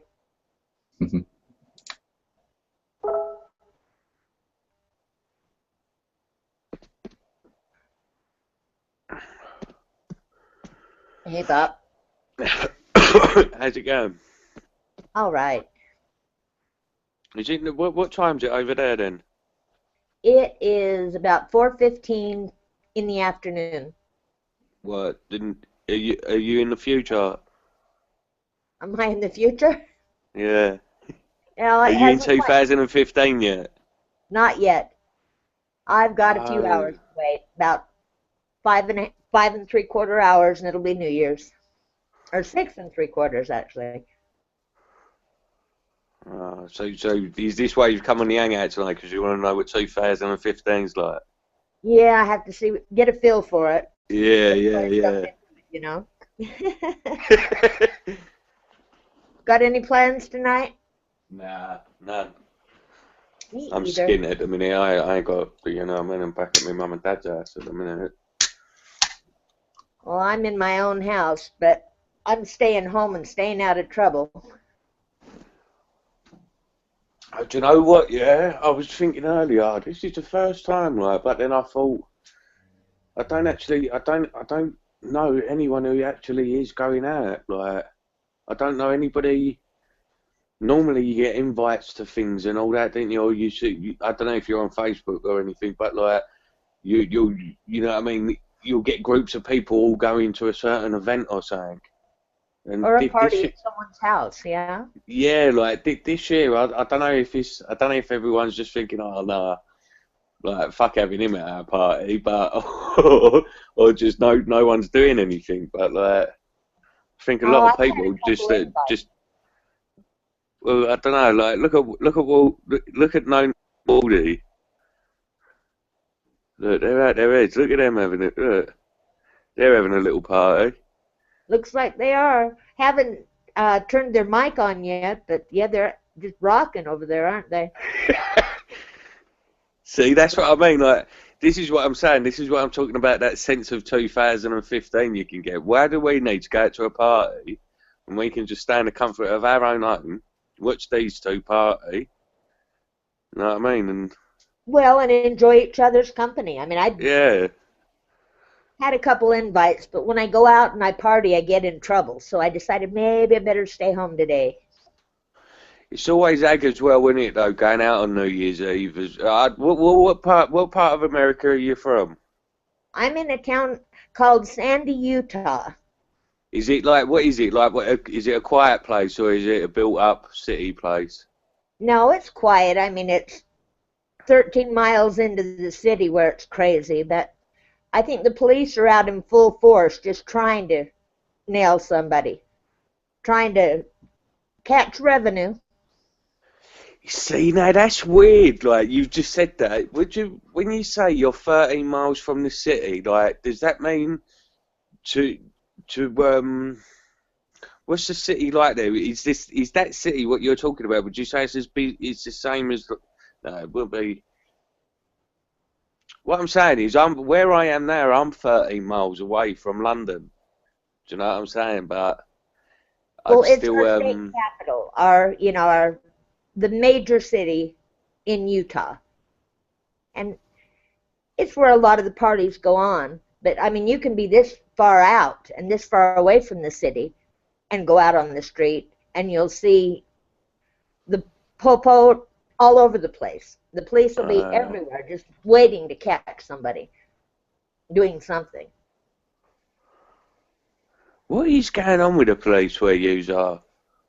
You know, I don't know. It's really starting to terrify me, though, because people are being thrown in jail for recording the police, recording any interactions. They've made it illegal in a couple of states to actually record the police department and any interaction. That's just basically saying, look, we don't want you to have any part in holding these people to account for their actions against you. There's no accountability. That's the frightening part. Hey. Yep, no accountability at all. Waldy.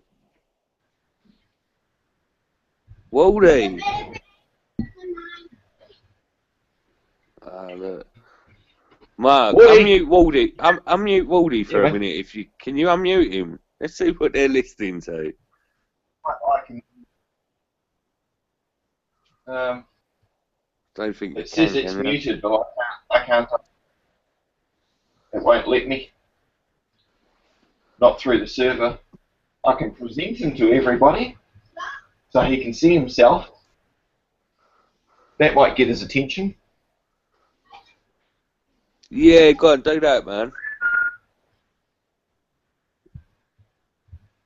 Who's that? Wardy, you're having too much fun. Who was that just whistling? I don't think he's listening to us. I think he's... Oh, that was... I whistled a moment ago. Oh, I thought it was better.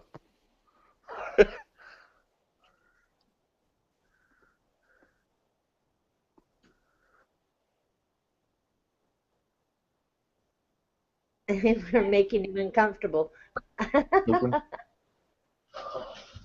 Yeah, that's the idea. If I present him to everybody, it's going to get his attention. And he might actually turn the mic on.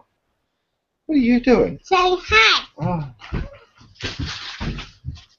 Wait, have they ever saved the Earth?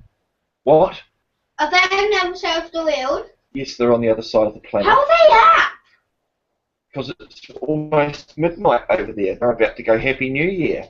I know they're slow and it takes them a while to catch up, but they will. Did the old dad said? No. I was Technology's amazing him. I'm just laughing when I said this. I'm laughing when I said this.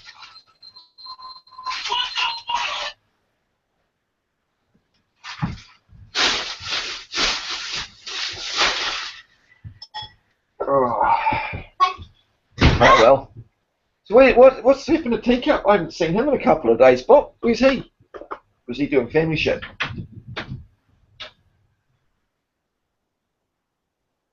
Where's the Bob? I don't know. He was here a minute ago. Oh, Bob may have shot off. Who knows? So, is Mac buggered off, is he? Well, I don't know.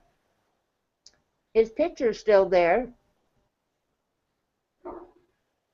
I can't see him. It does show his left chat, but I still see his picture there. Yeah, sometimes the browsers take a bit to refresh. You get 2 or 3 people with the same show up sometimes. So what do you think of that magnetic stir, eh? Pretty cool. Good little gadget. I think that shows a lot of ingenuity, young man. It's like there's the magnets. Like that's the sort of magnet you find inside a hard drive, little neodymium, real fucking strong. And I've got 3 of these little puppies here, tiny little ball bearing magnets, neodymiums, and that's all I've got sitting inside the Pyrex spin rack. And that's what's creating your whirlpool.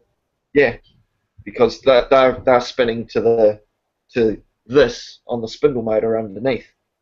That works. Yeah, absolutely. But I tried, I tried using like heat shrink over the top of 3 of the ball bearings to make it sort of like a Teflon one, so it wouldn't rub off any of the, the coating of the neodymium, which it isn't anyway. But unfortunately, when I put the shrink, or the heat shrink, or it's like electronic heat shrink that you put over bare wires, and I put that over the magnets and made a little stick, like a Teflon magnetic stirring stick, but because it's got plastic, it floats. So kind of, yeah, the floating beats the magnetism. Well, that's damn. Yeah. Well, learning process. Can't blame the boy for trying. Oh, no. Welcome back, Bob. I'm having she's doing me like it just keeps on freezing and that. My iPad. These iPads, they just go dead after a while, don't they? Like. It always pays to give them a nice factory reset every 6 odd months or so. Anything you've got on it, keep it, back it up somewhere else. Do you know what the thing is though? Like, that's what I need to do. I know I need to do. I always do that with every other thing I've got. I do that all the time. Like, you know what I mean? Just make it back, and that works. Like, it's brand new again, isn't it? You know what I mean? And because you're rewriting the registry. Registry is just a code. The registry code on any operating system just gets longer and longer over time. Everything you do gets logged into a code. It's like Bitcoin, a big string of numbers. So every time you reinstall something, you're rewriting the registry, so it's only a short code. That's why computers slow down over time. Because that registry code becomes so massive, it takes it so long to try and find the right bit of the code in the registry to respond. Because every time you do something, it adds a new registry entry. So that's why you install your operating system Windows actually says that you should wipe and reinstall your personal computer every 6 weeks for optimal performance. Oh, Mark, listen, what do you reckon's wrong with my laptop then? Do you remember before? Do you remember before when I was hosting and I don't know. I don't think anybody heard it on the hangout, but the fan started popping and then the fan stopped working. There weren't nothing cooling it down, yeah. And then now it just don't turn on at all. Yeah, if it doesn't turn on at all, then the fan crapping out means you've fried your processing chip, so your laptop's fucked. I mean, like, here's a good example. Here's an old Toshiba, much like yours. The cooling fan itself is fucked. I've broken out some of these fins to try and spin the fan manually, but the bushes are fucked in it. It won't spin on its own. So if I was to stand there and blow with a straw, it'll get it going, and then you'll hear that fucking noise going on because the bearing. Well, could I take this laptop apart now and be able to see what bits of... I'm taking it apart right now, fuck it. You need a rather small Phillips head screwdriver generally. But, what I need to do on this one is I'm just going to rip this fan out and I'm just going to put another cooling fan on there. Because this is a 19 volt, but I've got 240 in the car. So I'm just going to rig this up so it's permanently in the car. Is that a Toshiba satellite? Yeah, it's a Toshiba satellite, yeah. That's what mine was too. It lasted me less than a year. Yep. Fucked keyboard and everything, but it still runs. It'll actually play Minecraft. Out in mine after a year. Yeah. This I'm just going to find a screwdriver. I'll be back in a second. Well, I like it. It's got the video out, the composite out. It does everything I've ever used, and I usually just run it like that and have wireless keyboard, wireless mouse, fucking external monitor, off to a TV, and it'll do it all. But yeah, it's just a cooling fan, so I'm just going to gut that out and put another cooling fan in. Well, I bought the brand new Toshiba, and it lasted a year. The motherboard went out in it. It kept resetting itself to the factory settings. Yeah, so that it would have had the battery fault then. If the CMOS memory wasn't being kept, it was factory resetting. It means that the backup battery would have been flat and not keeping its memory. And the bio clock, is it the Yeah, bio clock you're talking the BIOS. about? Yeah, the BIOS, the CMOS. There's a CMOS reset usually on every computer, but there's a little, a coin-sized battery, or CR2032, little alkaline watch battery that's usually on most motherboards that keeps the memory. And if that's flat, then every time you turn it off, it'll just restart back to factory resetting on the BIOS, which is your basic input-output system. That's what BIOS stands for. Yeah. So, if the memory's not keeping the BIOS settings, then yeah, it'll go back to factory every time. Lukey, please don't do that around the mic. Yeah. So, yeah, that would have been a first step anyway. Like, its greatest trick in the world is if you've got a computer that locked itself, you just take all the batteries out and reset the CMOS. And 9 times out of 10, if it's a virus that's affected the BIOS, you just you reset it all and it works again. Mint. Well, I had taken it back in where I had bought it. Hi, young man. What are you doing, Ratbag? Nah. Did you have your breakfast? How many kids Too many. No, 4. 4? Yeah, a stepson and these 3.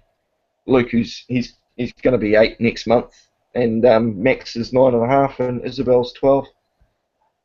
I had And 2 kids, 4 stepson's 19. grandkids, 3 great-grandkids. Oh fuck! I'm not going to start counting that, otherwise I'll lose count. I mean, I've got 9 uncles and aunties and 47 direct cousins on my father's side, so I'm not even going to go down that route. Lose track. How come that's not working? Because I turned it off. Because It's not. You want to see how much we've got in it now, mate? Yeah. Let's test today. What have we got? What is it going to turn out to be? 20. 20? That's bang on, isn't it? We're Can going we to make it more? put that in a bottle and give it to Auntie Marnie. Can we do it? No, I haven't even got it plugged in, so don't play with the switches. Come on. Good to have Off a you help. go. Oh, it is. It is. I think he's bored, aren't you? Have you finished playing with the sledgehammers outside? And your brother? I know it doesn't sound like a good mix, but... As long as they don't use those sledgehammers on one another. Yeah. Hey, what's Max doing? Just playing with us in the one yet. And Isabel? Is she up? She's asleep at Grandma's. She's what? She is asleep at Grandma's. When did that happen? She went to Grandma's and she is asleep. My 12-year-old age, the last couple of days she's been up all night mucking around on the computer. School holidays. That's me! Was you? Nah. No, you were asleep last night. Yeah, and she's up all night, so she's going over to Grandma's at the other house on the same property there and falls asleep. Or she'll go to bed and just go to sleep all day and wake up. Wanted a little bit of peace and quiet. Screwing up her body clock is what she's doing. Yes. Enough with the book shows. Now I'm gonna read it. No, How do you know all one's there? those are all Mummy's fantasy books. You don't need to read those. Stop, Why not please. with my book? Off you go. Me. Oh, Me. I find it hard to concentrate on hanging out with distractions next to me. I know. That's how I felt when Allie was here. Mm. Go, chase after your brother, please, and leave me to my conversation. Come on. Me. Mate, you're almost 8, you're not 2. Can you go check the name? What? Can we go on the ride on now? You can go on the ride on Lawnmower for a play later on. When it's not so hot. 1, 2. Not giving you a time. Okay, at 1. At 1. I'm thinking more 4 or 5-ish. No! What? Honestly. Fix the Stand by ride on Ronnie Lawnmower. there to play with them. What? Pardon? I said I'll send my Rottweiler over there to play with him. Yeah. Oh, I wouldn't worry him. He grew up with the bull mastiff. He's used to big She's a good dogs. girl. She's so sweet. Yeah, I like Roddies. I used to have a Roddie sleep on me every night, and he was a massive dog. Never pat them on the head though, eh? They fucking snap. Oh, really? Oh, yeah, with the Rottweiler, just he had one thing about him, eh? I guess when he was a pup, his original owner didn't take too kindly just getting smacked on the head or anything. Perhaps he was smacked on the nose when he did something wrong or something, but I remember being sound asleep and the old boss was sitting on my, sleep next to me on the fucking bed, and just I must have subconsciously in my sleep been stroking him, and I patted him on his head, and then I just woke up to his mouth wrapped around my hand. Oh my! Never patted boss on the head, eh? Because he had a bad reaction.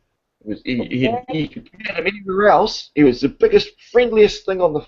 But never try and pat him on the head.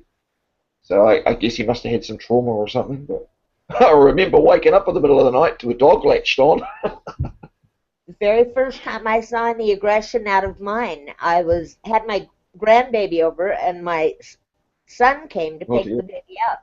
And he went over to pick the baby up, and my dog jumped up and grabbed him by the arm, and wouldn't let go. He wouldn't let him take the baby.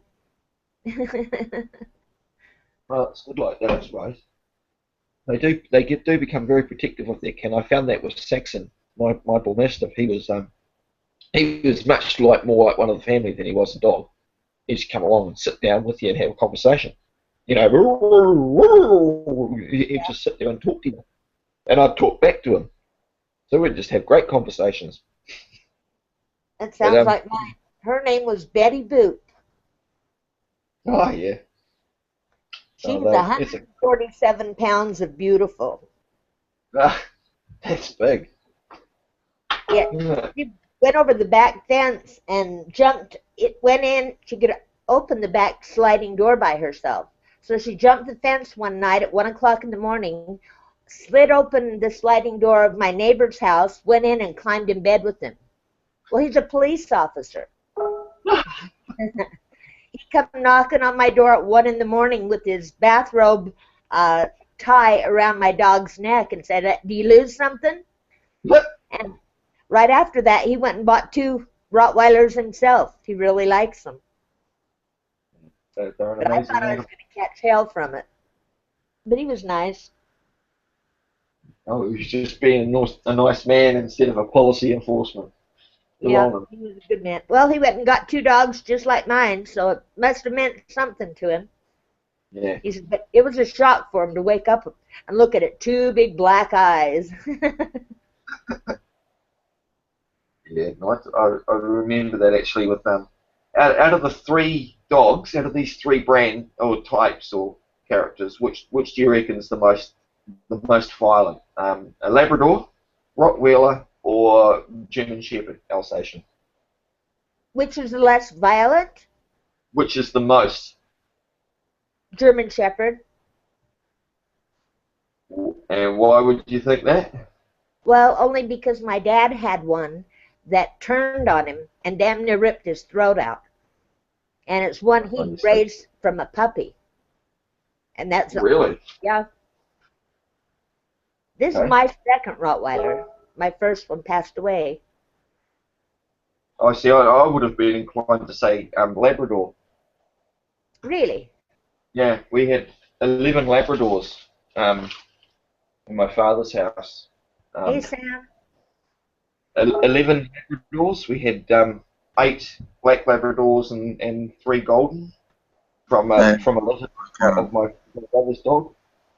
And I remember coming home one night with my bike helmet on, and that Labrador just charged me. Hey, he'd known me since he was day one, and he just I've never approached another Labrador at night without taking my helmet off first, because he just charged.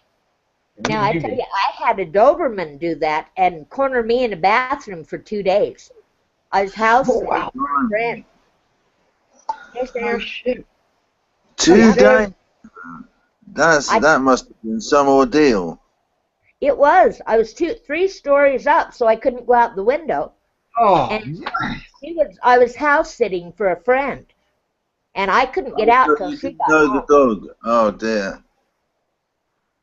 At least I had water in the toilet.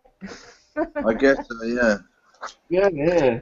And I suppose you lost some weight during that time too. It would have been a not all bad thing, I'm sure, for most people. Not enough to really be excited about. Golly. But I didn't house sit for her ever again. No, I can imagine. And I'd known that pup since she was a baby. And I'd been there 2 days already, so I couldn't understand. But I came out of the bathroom with the house coat on and my hair wrapped up in a towel, and she just charged. And every time I tried to open the door, she tried to eat the door. I mean, she chewed the under part of the bathroom door. Just chewed it up. How'd that end? They arrive home.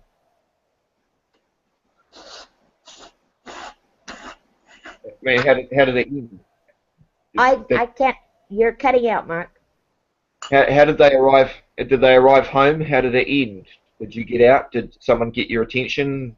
Yes, they came home from their vacation. Oh. They'd been gone 5 days, and I had already been there about 3 days, and was locked in the bathroom for 2 of the 5. Okay. It's pretty scary. Yeah. Hey, look, Mark, quick help us, man. Look, this state's still stuck. What it'll have is underneath the keyboard, there'll be a screw underneath the keyboard that screws to the bottom of the tablet of the laptop. They are fucking annoying. Usually, when you lift it up, there'll be that panel above the 1, 2, 3, 4. Above the top, there'll be that plastic panel where your speakers are. That usually clips off first, and then there'll be 2 or 3 screws holding down the keyboard bit. Keyboard bit will have it like a flat cable. You can pull out these 2 little clips on each side of the flat cable, and then it will release. And then you can take the keyboard off. Oh, I ain't got a clue where you're talking about, man. That top piece between your monitor, between the screen and the keyboard, there's that thin piece of plastic there, right? That strip above your key, that. So that bit there usually will detach. You have a look, you'll see there's a seam of plastic around that button, that power button. That little section there will actually lift off, and there'll be screws that will hold down the keyboard panel, which is like a set panel. Yeah, you get what I mean? That'll lift off, and then you'll see screws underneath, and then once you detach the keyboard, there'll be a screw underneath there, which will be holding the bottom of the laptop off. That's the bit you can't get at, eh? Does it feel like it's being stuck in the middle of the back of the laptop? Like there's a screw holding it? There's a fucking £50 note in here. Really? No. Share the wealth, Bob. 20 minutes till New Year's, people. Well, for the UK listeners. Yeah. Minute? Yeah, 20 minutes. I've always found it quite interesting that in the UK, the largest denomination note we've ever had is a 50. I understand in America that there's been times when there's even been $1,000 bills. Is that right, Karen? Yes, as a matter of fact, I've seen one in real life, but they don't make them anymore. They don't mint them anymore. Are they Confederate bills? No, they're legitimate money, but I saw one in a not counterfeit. Are they? I thought they were called. I thought it was called Confederate money. No, it's legitimate U.S. currency. Confederate money was from the war, the Civil War. They were the Confederates and the Northerners. But no, it's legitimate paper money. I saw one in a casino in Las Vegas once. Yeah, I know a couple of guys in the US that actually collect them. Wow. Well, there is Confederate currency that's $1,000. Oh, right.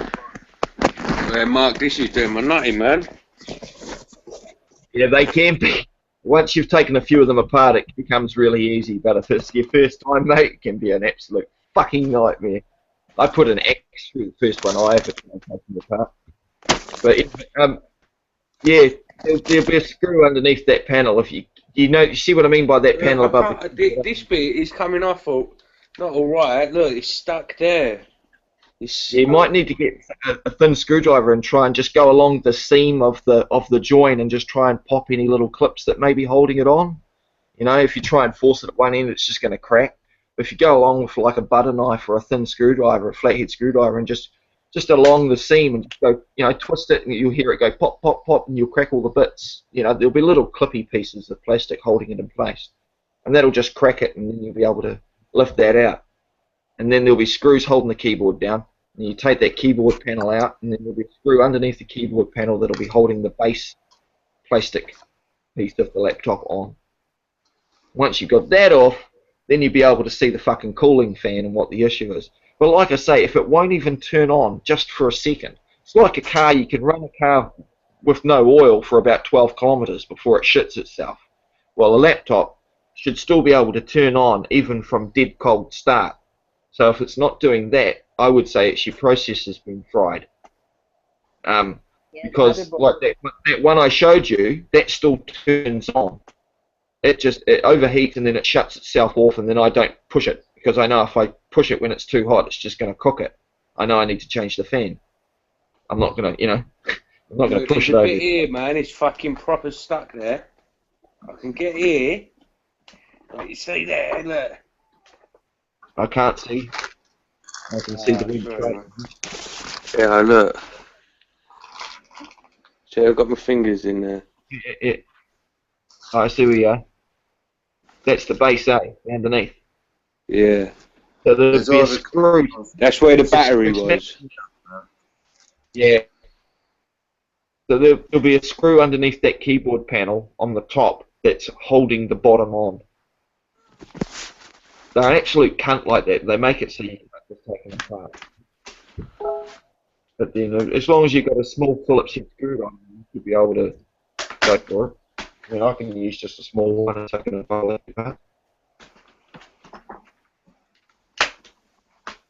But I mean, at the end of the day, Bob, it's fucked anyway. You're not going to hurt it anymore. Well, this ain't going to fuck me hard drive up, will it? Well, take your hard drive out first. It'll be just one screw or something. There'll be a panel on the bottom. There'll be 2 or 3 panels underneath of your laptop. Take them off, and one of them will have your hard drive, like a little 2.5-inch hard drive. It'll be a silver box, and there'll be usually a locking screw, and it'll just slide out. It'll be like a little slot that it slots into. It'll just slide out, and then you can keep your hard drive away from everything. You won't lose the data.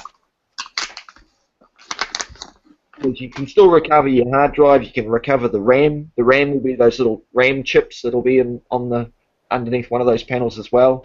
There'll be a little square box with a black wire and white wire. That's your Wi-Fi board, or your Wi-Fi unit. Don't worry about that. That's just Wi-Fi. But as far as the RAM and the hard drive, of course you can take them out and use them again. Yeah. So you got your hard drives, the big square silver box. Your RAM. So I undo all these screws here, yeah. You don't have to take all of them off. There should be just one screw holding it in, where it'll slide off to your left there. There's that screw there, is it? Yeah. It'll be locking the cradle in position. So if you undo that and then move the hard drive off towards the left, it should just slot out of that black. Mark. Yeah. Don't forget everything's reversed, left and right's reversed, because you're in New Zealand and we're in England, so you must remember that. That's not true, though, is it? No, I'm taking the piss, man. I'm looking down at it the same way you are, Bob, unless you've got your camera upside down. It's inside out. Yeah, that's the one.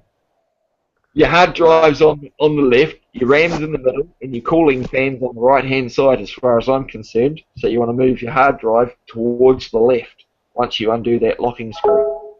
And that'll take your hard drive off. Yeah, you're right and all, man. Oh, you're fucking sick, Mark, mate. Man, I can talk to things on the computer from fucking the phone. Oh. Is that it? Yeah. Yeah, that's your hard drive, and that's a 2.5 inch. Because look at the socket on the end, the black thing on the end, at the strip. Yeah, right on the end. So, okay, so that's a SATA hard drive.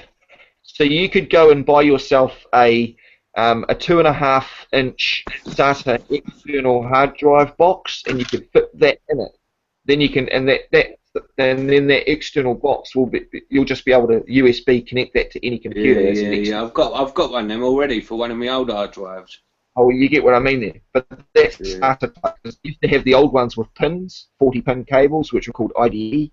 Now they're SATA, where they're those flat things where you have a power, which is flat, and the little red or black SATA cable connecting to them. But yeah, that's if it was in a big PC. But laptops, it's all just slot in. Well, so could I build another laptop then? No, laptops are pretty much designed in the box that they come in. You know, they're not interchangeable like a PC. Like that tower behind me. You know, that thing there came from cache converters, and I've ripped the hard drive out and the motherboard and processors, and you know, you do whatever you want with them because they're all interchangeable. With motherboards and laptops, you're pretty much bound by the brand name. You know. But what's when that laptops thing? Yeah, what's that about? What's what? What's that thing? Oh, that's the little bit that controls all your government RFID chips, box. How do I get these fucking things, these RAMs out? Right, on each. Yeah, that's it. Push those little metal clips outward away from the tips, and they'll pop up, and then they just slide out. That's your RAM chips. I don't know what RAM was in your computer, but if you've got another laptop, you can always slap them in if they've got a spare slot and upgrade your RAM if they're the same type. There's only a few different types.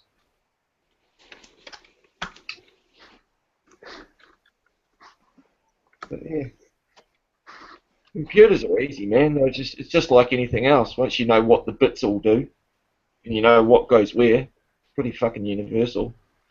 Right, so look. That's 2 gigs that I've got there, yeah? Yeah, so the 1 gig strip. Okay. So they're 2 gig chips, each of them. Is that right? Yeah. So you got 4 gig of RAM in that PC. That's alright, isn't it? Yeah, that's alright. I mean, this one here's only got, I think, 2 gig of RAM or 4 gig of RAM in it. About 5-6 years old. That's all you need. Not unless you can go to video and shit, then you've got to do your graphics cards and stuff. That's why you buy towers. I can go to a shop and find a computer that's like $1,000 on sale, and I can go to a wholesaler's and I can buy the board, the processor, the motherboard, the RAM, the hard drive, all the other fucking bells and whistles that go with it, and I can get them for usually about half the price and build it myself. And the operating system, I've got an open-end operating system, so I can install it as many times as I fucking want on any computer. So yeah, 3 gigs. I've got one that's got a 1 gig, and the other one's 2 gig. Okay, they worth anything? Usually about $40-50 new to buy something like that. I mean, some RAM boxes are full of porn. Does that make them worth more? Yeah, what kind of break all this down? There's a bit of copper in here. How much copper going for these days? You can look on YouTube as to how to strip the gold off of circuit boards. They tell you how to do that shit. But I mean, it's all gold plated. All of those boards are all gold plated pieces. Yeah, but it's not fucking worth anything, is it? Don't start this. What? Well, if you've got piles of them, Box, yeah, of course it is. But I mean, Yeah, piles of obviously, if anything in abundance, isn't it? No mix. I got box loads of the fucking thing. And I did throw them all out. But then the rubbish bin ended up having to get empty because it was too big to put on the truck, and they had to tip it out again. So now I'm just going to go and get them back out. I've got 3 big fucking cartons full of heaps of, the individual ISA cards and PCI cards and motherboards. And take that to the scrap metal, should get a bit for it, eh? Does anyone want to buy a pair of like laptop speakers? I'm right. These are all right. Sam, do you want them? No, I don't think so, Bobs. Cheers, though. Do you know anyone? I'll shoot 330. Well, I'll keep it in mind as my first topic of conversation when I fucking see any of my friends. If you could. Trying to fucking make a living here, mate. Bitch, you gotta eat. You know what I mean? So, Mark, how do I fix this? What? Well, let's see. Whoops, it's too dark. Let me get some light in here. I'm upside down. I see that. Yeah. Yeah, There you go. I told you. It's not New Zealand that's upside down. It's America. I knew one. Damn it! Huh? I know. I thought they were asked about face. Oh, must be wrong. Anyway, is that an internal? Is that an internal camera? Is that an internal camera?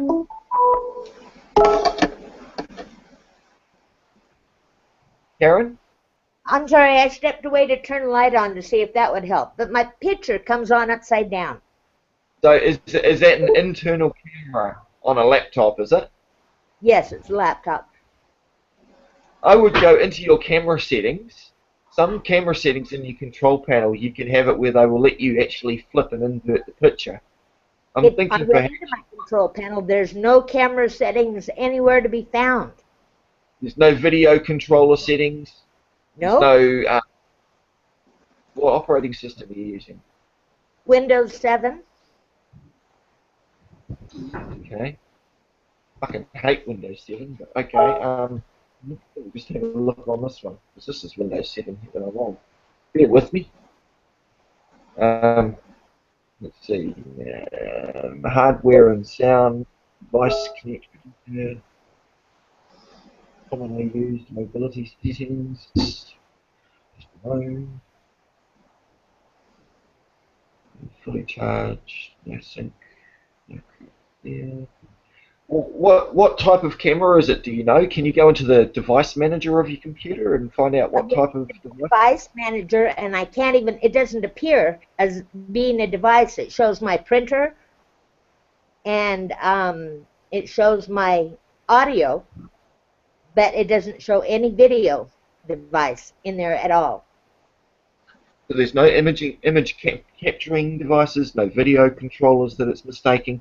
Is there any unknown devices with asterisks or hazards? Let me look and see here. So I'm thinking perhaps it's a driver issue, or there might be some sort of software application that goes with the camera that needs to be running to right side up things, if you know what I mean. Like, I can go. Like Windows. I went into settings, and Sorry? It'll show devices and printers. It will show my audio or autoplay. It'll show the sound, and it does show display. Okay. But nothing else. Nope, that's it.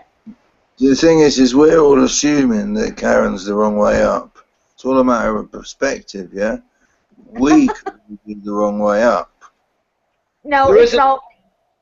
It's not just a lensy thing on your camera, is it? It's not like a screw thing that you can turn 180 degrees. No, it's embedded in the top part of the laptop, and I. Okay. Yeah. So it's going to have to be a software issue then, because if the camera's working, then it must, to me anyway, I'd say it means that that Windows is using its its standard generic drivers for the camera. And that there's no software installed to run with the correct drivers that it should be using. I would do just driver updates or some sort of thing like that to see if it detects it, because that's where your problem lies. If it's not showing up in the device manager, you've got no way to adjust it. And the fact that it's working without even showing up is a fucking mystery to me in the first place. Well, That's pretty rare. Well, I'm such a rookie at this anyway, but I mean, I've gone into every area. I'd look for a generic. There might be a generic driver running, or a default driver, or a generic driver in some, because you can expand out all of the different subcategories in your device manager and just see what's all down there. Well, you know how you go into your computer and it shows your local disk, your hard drives, and then your devices. All it shows under my devices is my DVD. Yeah, okay.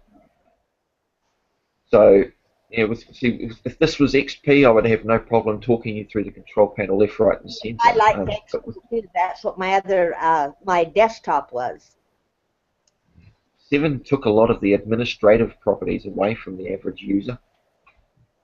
Well, see, and I have to sign. My son gave me, this is his laptop. He gave it to me. I have to go in under his name to even be able to make any changes. So, oh well, I'll stand on my head. I'm just trying. I'm just looking in view devices and printers to see if, because I'll have a look through my one and see where I detect my camera, and then it will. Then I'll try and point you in the same direction if I can find it. But yeah, I get what you're saying. Normally, it's just a video capture device in your devices on your My Computer that you can click on, like instant capture. Okay, ease of access. Would that be? Do you think that would be it? Let Windows suggest settings to optimize visual display. You see, that's more of your display drivers. That's not your capturing devices. That's not your camera. Okay. Have you got sort of any application or program? Do you have any capturing program like a video editor or anything on your computer? No, I don't.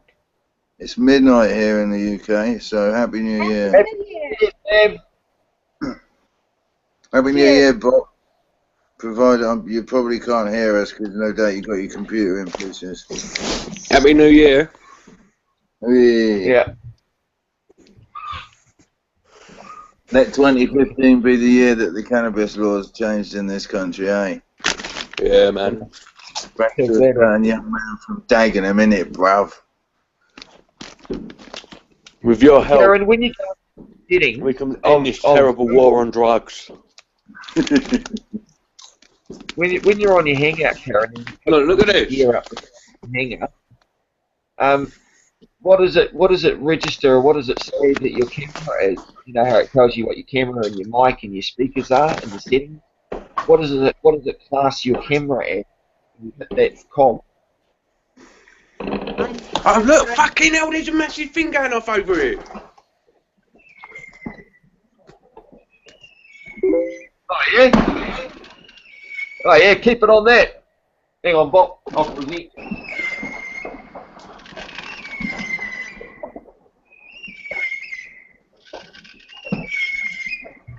Yo. Boom. Happy New Year. Happy New Year, man. Happy New Year, England. Yeah, Happy New Year, Mark. What time is it there, Mark? 1 o'clock in the afternoon. 13 hours ahead. Oh, so you've already done all this? Yeah, man. You are in 2015 now as we speak. Oh my god, it's a UFO. What the fuck? Yeah, I spoke to Mark in 2015 this morning when I was in 2014, which is pretty fucked up. Yes, sir! Yeah.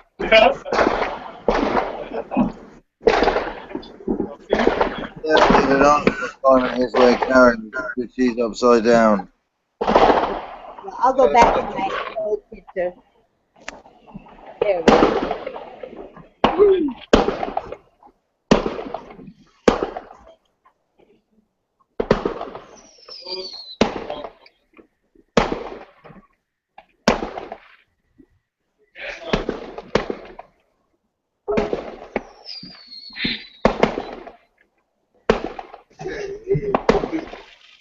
Brothers. Who's that? Hey, mothers. Who's that? Dude, Happy New Year, fellas. Happy New Year, man. Happy New Year, mother. Thank you. I hope the fucking New World Agenda don't get you. New World Agenda. The New World Agenda. Mothers, you're funny. NWA, man. New World Agenda. That's what you should call those hangouts, Mark. That's what you should call your things. The New World Agendas. It'll hit here first. Let me just turn this TV down, mate. Back to...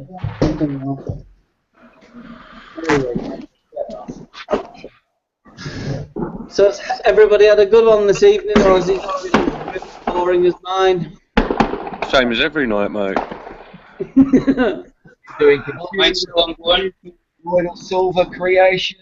We've been doing all sorts today. I made that magnetic theory you were talking about, Mother. No, I can't hear now. Mothers. What? Who's that? Mark. Hi, Mark. Hang on a minute. I'll just stop proceeding. Have you got your webcam in your pants? No. Get up, sausage! Happy New Year! Happy New Year, Woody! Alright, fella.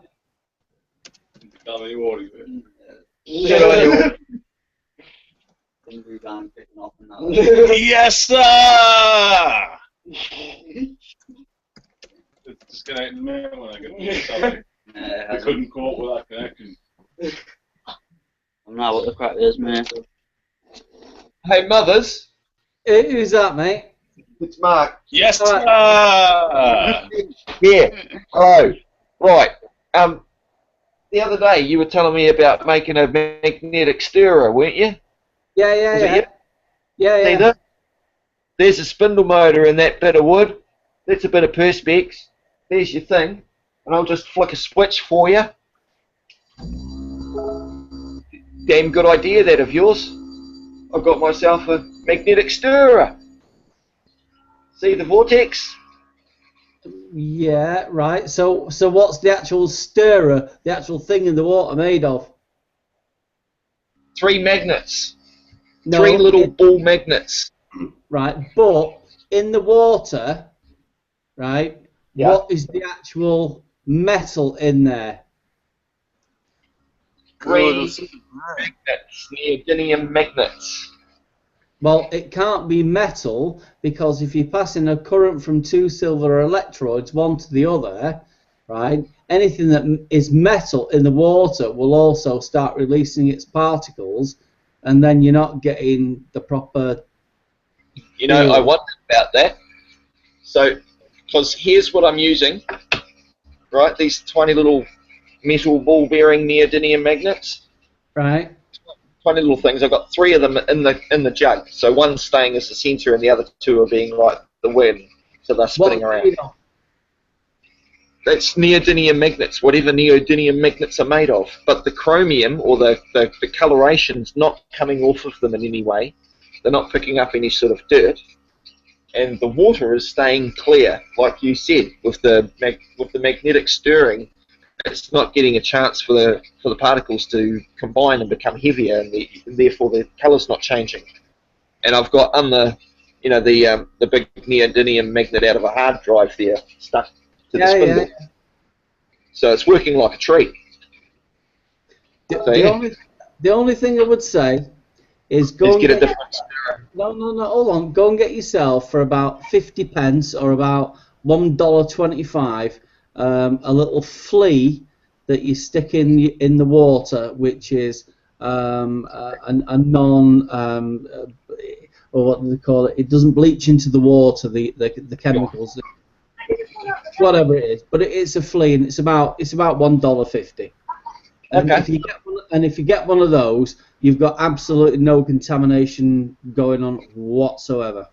Yeah, like I tried putting some heat shrink around 3 of those little ball bearings, but because it had heat shrink on it, it floated, and the magnet and it didn't stick. So, which was annoying. But yeah, it's a work in progress. So yeah, that's the only thing I would change is the stirrer. What are you trying to do? I'm just I'm making some colloidal silver. Hi, Jay. Hey, how you doing, And I've man? already made it, but usually I make it with with the silver rods on each side in the water. These are the 2 silver rods. Usually I'll make them just in the water still, but Mother said to make it with a magnetic stirring going on, so the particles don't have a chance to form into larger particles, and that way they mix with the water. Is it true that is it true that if you drink too much of that, you end up looking like those guys off the Blue Man Group? No, sure, but you'd have to drink 16 ounces a day. You'd have to drink 16 ounces a day of the shit. No, it's not even that. This guy was using like sterling silver, which has got all sorts. Oh, was he? Yeah, yeah. I mean, he's not where. I mean, fucking hell, man. I mean, if you look at the, I think Blue Bloods came from the rich who actually look blue, that were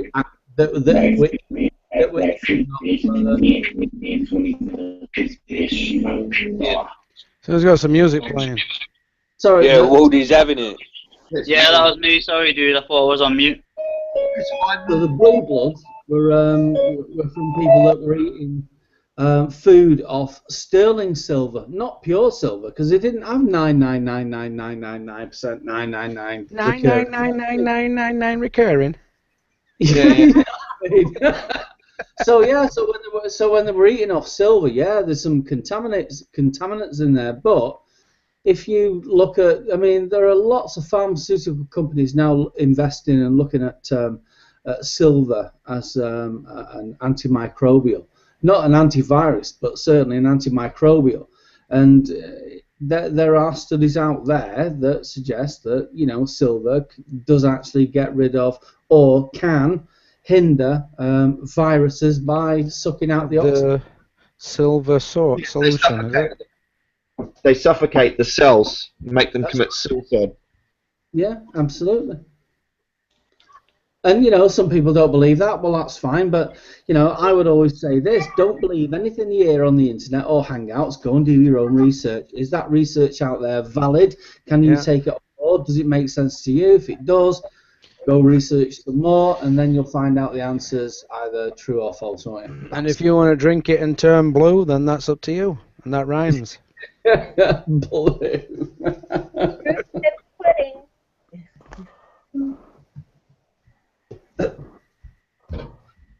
Yeah. So it's New Year in New Zealand now, right, Mark? Yeah. And it's going to be, is it New Year yet in UK? Yep. Yeah, by about 6 minutes. No, 11 minutes. Well, Happy New Year to whoever it's the New Year for. All the best to 2015. Hey, Mark, can you send me the Hangout link? That's one. Yeah, man. Yeah. Are you in the chat box there? Or in the actual Hangout chat box? Oh, okay. I can do that. Mark, how come you've got 2 things on here? That computer there is being the server, and I'm using the laptop here, commonly known as. Oh. I use Mark Man as the server, so it's running on next to the. So if I move, because this laptop is notoriously bad for shitting itself at a moment's notice when I move it. Something about the Wi-Fi technology. So it always shits. So if I keep Mark Man going, I can always rejoin with this one wherever I decide to relocate to. Whether I'm out in the garden or out in the studio or wherever.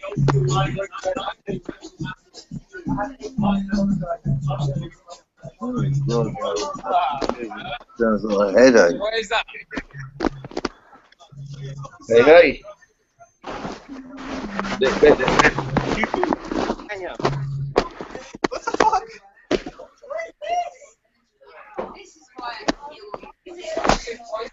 Looks like it's going to be a wild one tonight, isn't it?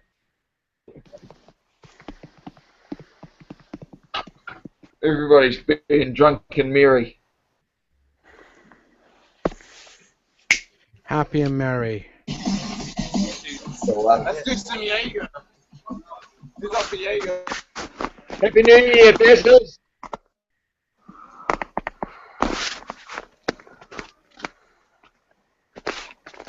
Where did Matt go? Did he go to watch a movie or something? I think he was going to see what was going on. Is that right? Yep, that's what he said. Just going for a browse around on the net or something? I'm going to read up on Claudia Silver. Yeah. Well, I'm slowly refining my process of making it. You know, I've gone from just using normal tap water to buying a meter, which then showed me what was in the shit. Then buying the silver rods, and I already had the power supply. Then making it, and then making different strains, and then testing that, and then refining that process, and then purifying my water, and then now I'm up to magnetic stirring. How long have you been making it, Mark? Oh, 6 odd months. 6 odd months. Yeah. You find any? Have you been drinking it? You been finding any benefits from it? My joints don't. My joints aren't as sore. You know, like the old ankles start to play up. You know, just walking, you feel a bit of stiffness in your ankles, a bit of stiffness in my wrists. Yeah. But yeah, when I'm drinking it, they're fine. Everything's good. I get a lot more work done when I'm using it. If I miss it for a few days, I'm very lethargic. I don't hurt as much, I suppose, in a general all-round body sense.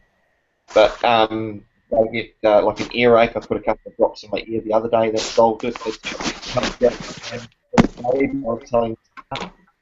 We got rid of some nasty eczema on the baby's face, and that's just in the last week.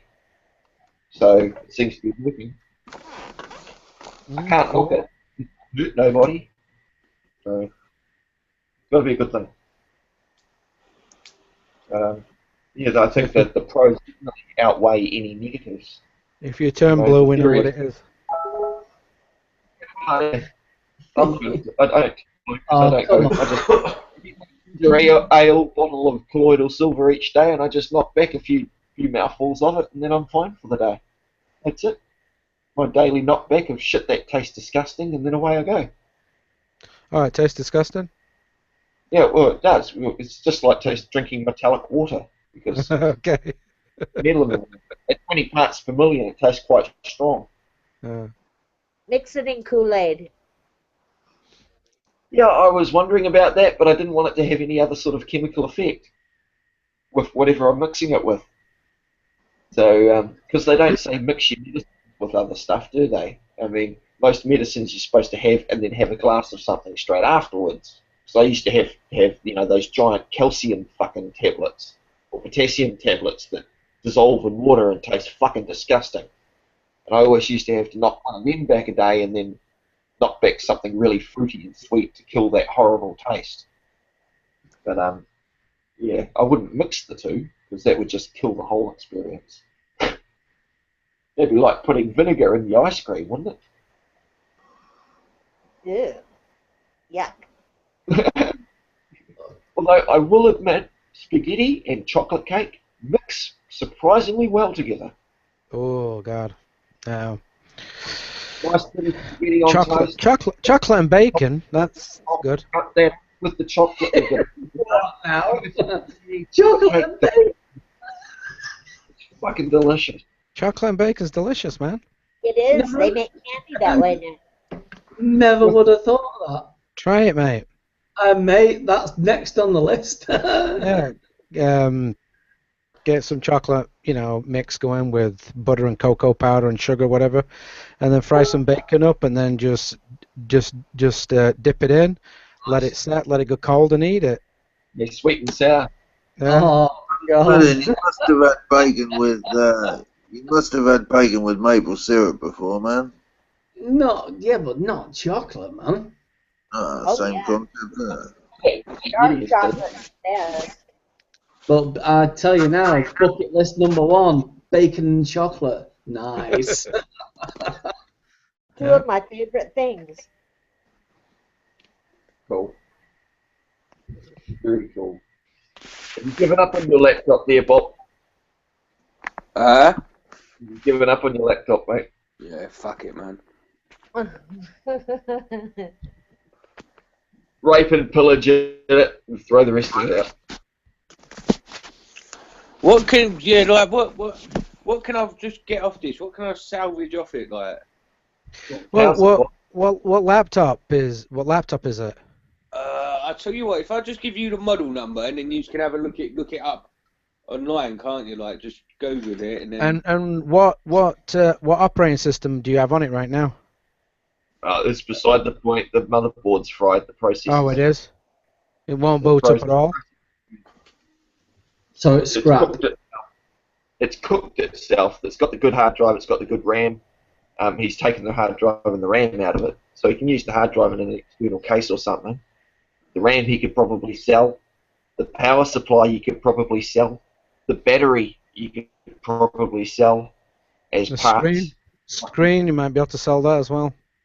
How And many then the people? rest just sell. Yeah. You'll probably be able to sell the screen, the keyboard. If you just break it down into parts and just put everything on, if it's in decent Dollar condition, Yeah. put it Dollar on. and sell them all. Yeah, put it on eBay because people drop the laptops, if they've got the same laptop, and they might just want a screen, or they might want a battery, or keyboard, they might spill something on the keyboard. You never know. They might send you, £5 for whatever because they don't want to go out and spend $300-400 on a new laptop. $80 for a replacement name brand, so you're better off to get it second hand. Exactly right. And if it's a common brand name and a common sort of model, and there were lots of them sold, then you're more likely to sell it. Just don't buy a Toshiba satellite. Yeah, well, there's heaps of them. I have a old, well, say old, yeah, about 3 years, 4 years, 3 years old, 4 years old actually. HP ProBook. It's a Pentium i3, but the fan went on it, and I think the processor's got some damage done to it. If you start to do anything, a little bit of heavy processor intensive, it just shuts down. Anyway, I'm having a problem with Windows, and I've been trying to get a copy of Linux to run on it, and I've tried Fedora and different ones. Anyway, I've ended up putting Linux. I think it's got Linux Mint 15 on it right now. All I'm going to use it for is, internet browsing, nothing else. There you go. You see in the background there above the TV, that little monitor. That's the security camera that's running through the computer. And it's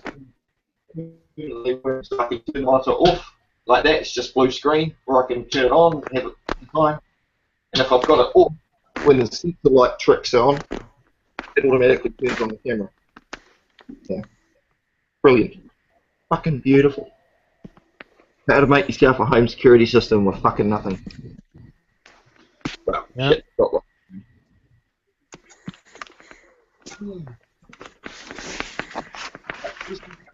Today, isn't it? What's the weather like down in New Zealand today? Mark? I'll show you. The window. Absolutely gorgeous.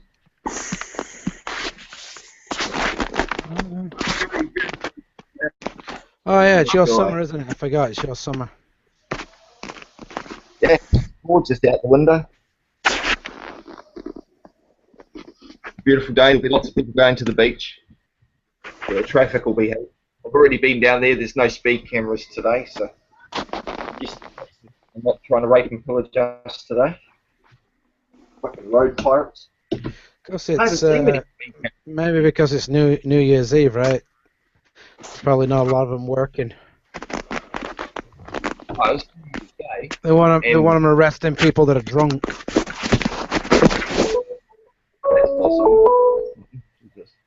Who's calling? Mothers.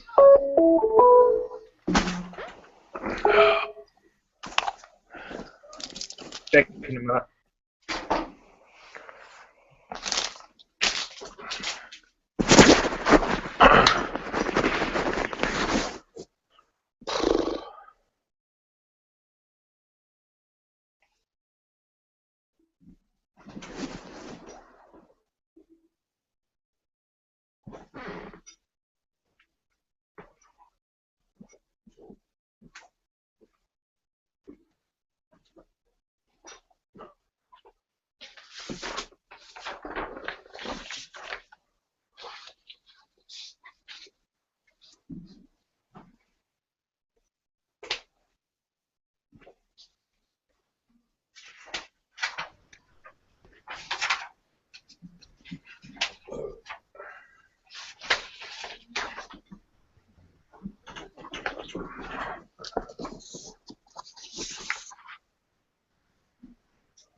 Everybody else needs to be quiet.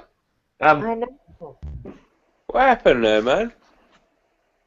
I don't know. I've only just walked back in the room. I just had to go down up here, and the kids are killing each other. I'm going to have to say my goodbyes for a while. I'm going to go and deal with these kids before the mother kills them. So, yeah, I'll catch you all later on. I'll leave the hangout running live and everything. I'll just sign out. Alright, cool. Catch up with you, though. If I can pop in, I will.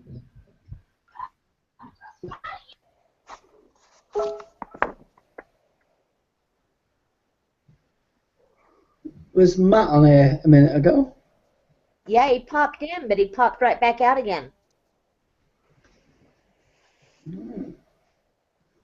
So, for you, what's everybody been up to tonight? Well, just waiting for the new year. You're still waiting? Oh yeah, I've got another 5 hours and 20 or 35 minutes, or 6 hours and 35 minutes.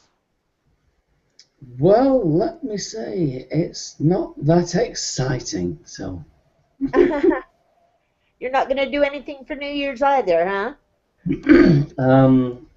It's about 25 minutes past New Year's, and yeah, it doesn't seem like New Year to me. Just another day. Indeed. But hey, we're all filled with optimism in the UK.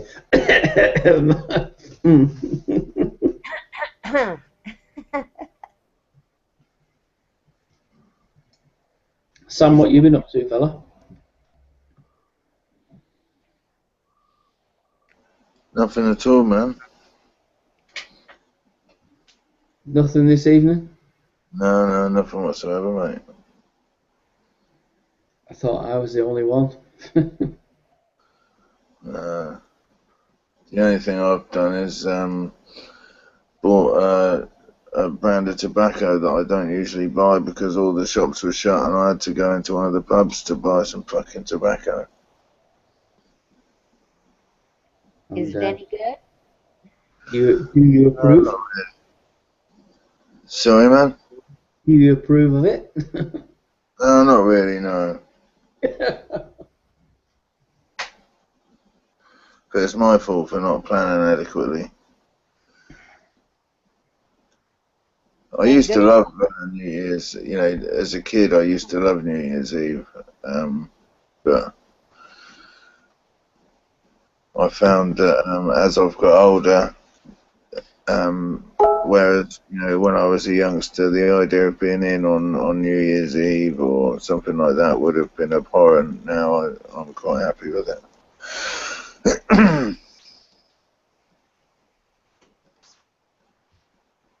Well, I spent many a day on the tarmac, arseholed on New Year's Eve and New Year's Day, and I tell you what, it's not going to happen again. The bones won't take it, man. They just won't take it anymore. Tell me about it. And there's too many of the people out there policing whatever actions you do take. So stay home and stay out of trouble. No, it's not that. It's No. There's, too many loons, just, you know. Too much beer. Yeah, no, I've never been a great fan of drinking full stop. Oh, well, I used to cane it from both ends. Whether it was weed or alcohol, didn't really matter to me. It was all a life of excess, I've got to say. But, you know, like I said, in the last 8-9 years, I've you know, alcohol and yeah, but at a much slower pace. It sounds really old, that, doesn't it? You know what I mean? It's like, oh God, ready for the fucking knackers yard, man. But no, I just can't be arsed with the arsehole, man. Just can't be bothered. Anything for a quiet fucking life, innit? Yeah. I've grown accustomed to it, and I quite like it, actually. What a quiet life. Yes, These old bones and joints just can't put up with the pounding of the parties and stuff. Well, yeah. Now and again, I think it's a good thing, but I think there are certain times to dance and certain times to sing, and Christmas and New Year, no, not for me. Absolutely. Karen. Yes. Were you a deadhead? Yeah, I like Dead. All right, okay. Did you go on the tours? No. I've seen them in quite a few in 2 different venues, though. Right.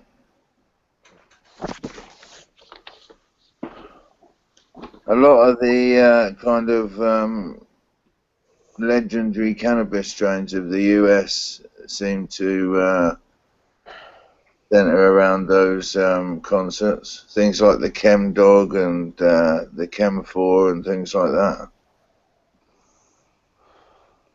Yeah. I'm still kind of a Cannabis fan. Right. Yeah, apparently so. Apparently there was a particular guy sold some free bags of pot at a Dead concert that had a few seeds in it, and this pot was really good, and you know, these very few seeds that were found were grown, and the female clones shared widely and became sort of very, very well known American strains. You must have heard of Andrew Kush. I've gotten quite a few nice strains from Amsterdam. Right. Good God, I'm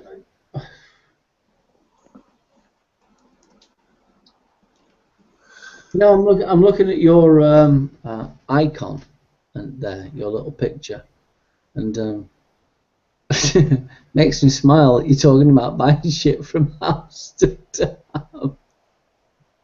Why? Because he's just realised he's been guilty of a little bit of thinking to an innocent American senior lady, Karen, that wouldn't possibly do anything like that. Hey, I'm an old hippie, Woodstock and everything, so come on, you guys. I hold my hands up and I am you was at Woodstock? Oh, yes. Whoa. Well, what was that like then? Oh, it was a crazy place. Crazy time had by all. When people started jumping that fence and tickets were no longer being able to be accepted, none of the facilities, they weren't prepared for the amount of people that showed up. Not at all. It was amazing. You must have been like 20, I guess, yeah? I was 17, I think. Right, okay, so yeah, it must have been a great time. Yep. Karen, I would suggest that you look either towards Canada or maybe get some.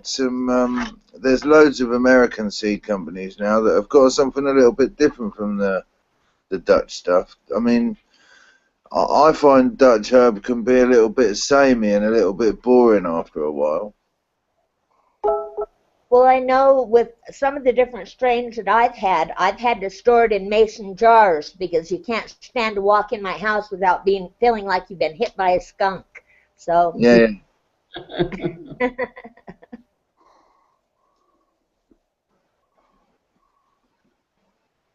That's so cool. Yeah, but like, how did you find out about Woodstock? Like, I mean, how was that promoted? I know nothing about Woodstock. Just I know that it was like it's known to be the best festival that ever happened. Like everyone knew it was happening, and I mean, I traveled from Utah to get to Yasgur's farm, and that was 17-year-old with no license. It was and one child, so it was quite an experience. Yeah, I mean, it's amazing to think it's such a different era, you know, because now we rely on things like mobile phones and computers. Yeah, like that baffles me. There was the radio, but that's it, Jamie. Yeah, the radio. Oh yeah, the radio. Word of mouth, you know, word of mouth. Everybody had heard about it, and all of the artists that were going to be there, and Janis Joplin, Steppenwolf. I mean, it was pretty intense. It was pretty great. Who did you see there then? Oh, Steppenwolf, Janis Joplin, Deep Purple. Oh, who else was there? So many. I think Hendrix played, didn't he? I'm sorry? I think Hendrix played, didn't he? Oh, Hendrix was there, yes. Yep.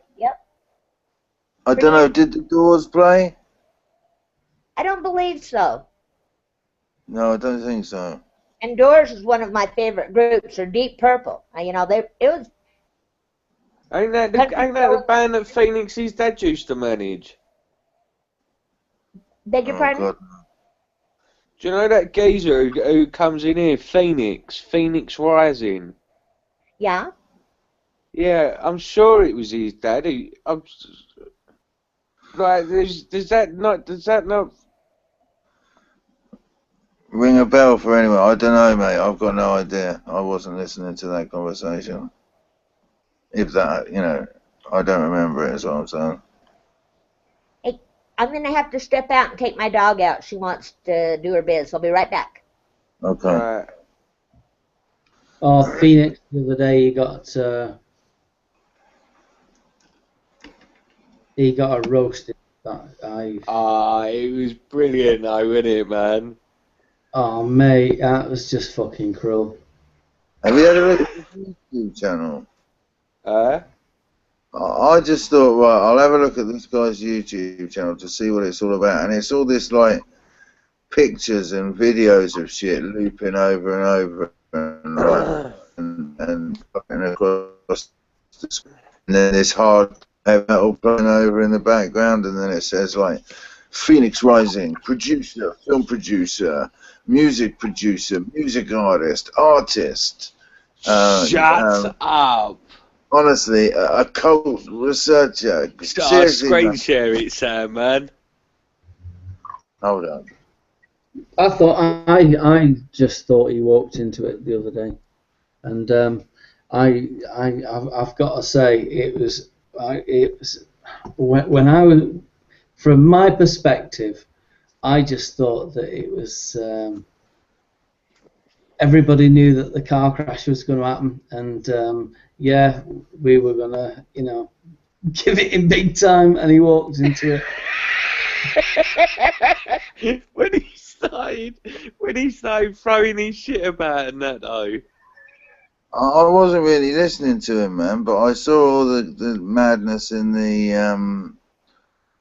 the chat box afterwards. Can you see my screen? Yeah. Yeah. I felt really. Go on to go on. Just open another window. Go on YouTube.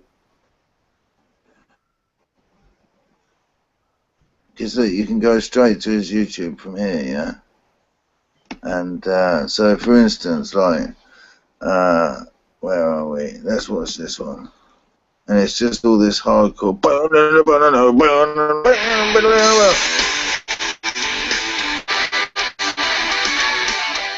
It's just like this all the way through.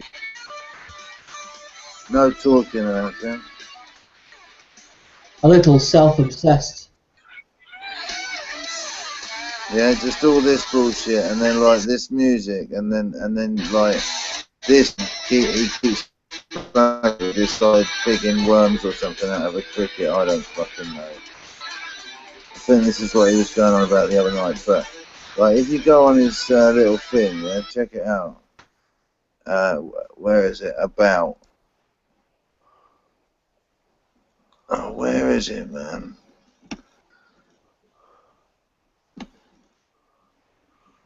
Well, you know, at least somebody who believes in what he believes in.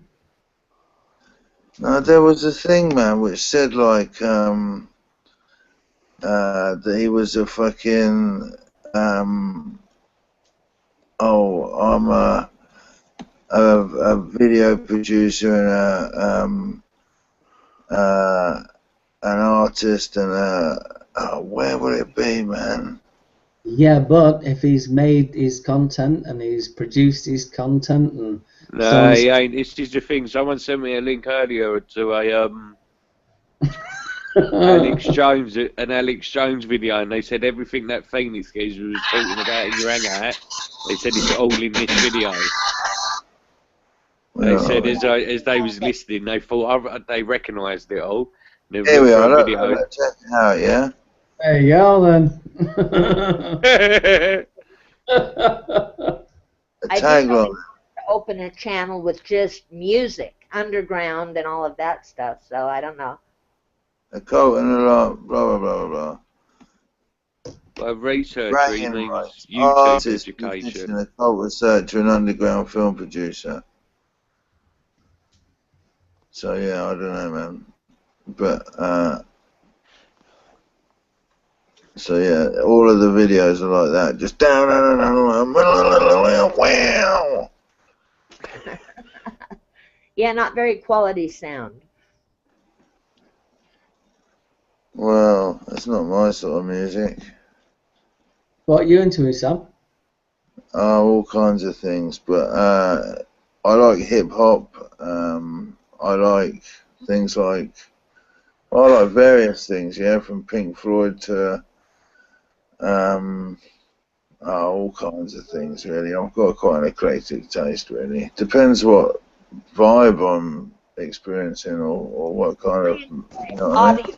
Audioslave, Pearl Jam, you know, just a little bit of everything. My grandkids call me Grandma Grunge, but I don't like country so much. I don't know what it is, but the twang just gets me. Oh, I don't know. I think maybe what it is, Karen, because in the US, I would imagine you've probably been exposed to a lot of shit country music, yeah. But I think some country can be good. I like old country, you know. Yeah, but yeah. Do you like klezmer music? What music? Klezmer. I don't know what that is. It's like Jewish music, really. I don't know. I haven't listened to enough of it to say I like it or dislike it. You know things like Hava Nagila and the Jewish wedding music and what's it called?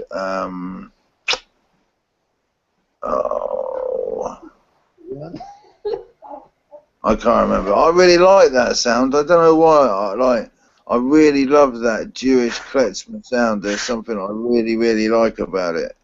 I like some Eastern Indian, but as far as Jewish music, no, I haven't listened to enough to form an opinion.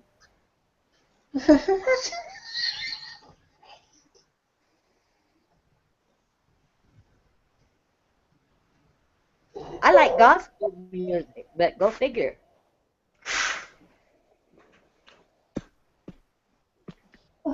Yeah, I think all music is, it's got its place and can be entertaining. I think if you're smoking good dope, yeah, I think the test of good dope is whether or not any music you're listening to is good, then you're smoking good dope. Well, I don't know. I think I had country music shoved down my throat so much as a child that I'm off on it. I've been put off on it. What's the matter with him, man? I don't know, but something odd has happened to my computer where like the whole of Google Hangout. Oh, there we go. It's just reappeared. That was weird, man. Poor mothers. I hope he's got a fucking incontinence pad. I really do. Sorry, guys. What the fuck?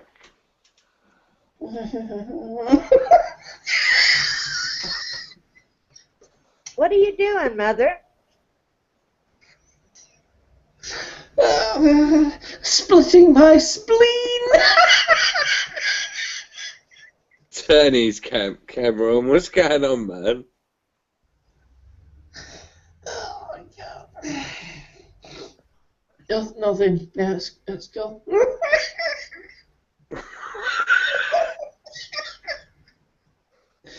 Oh Christ. Yeah. Anyway.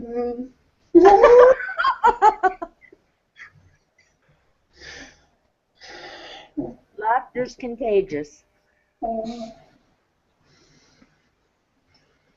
yeah. Well, but put your camera on, mothers. Well, fucking hell, there's like 1 million people looking at me.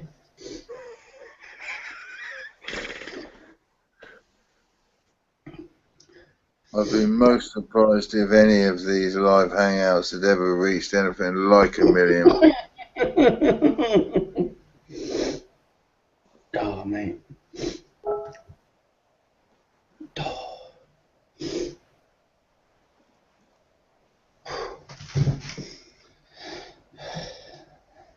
So everybody has a good Christmas.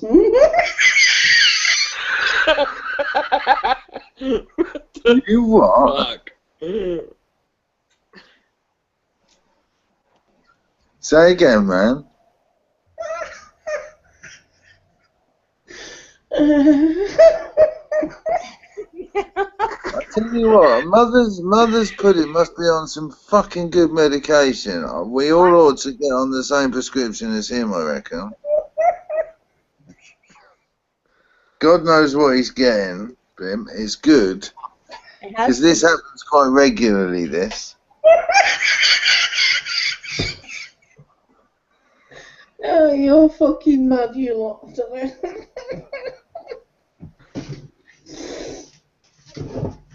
Oh dear. No, it's like, you know, it's I had some scotch tonight. Couple of bottles of red wine, couple of bottles of Stella. Fucking hell. Yeah. So yeah, it's great. Can't wait for 2015. You don't have to wait for it, man. You're here.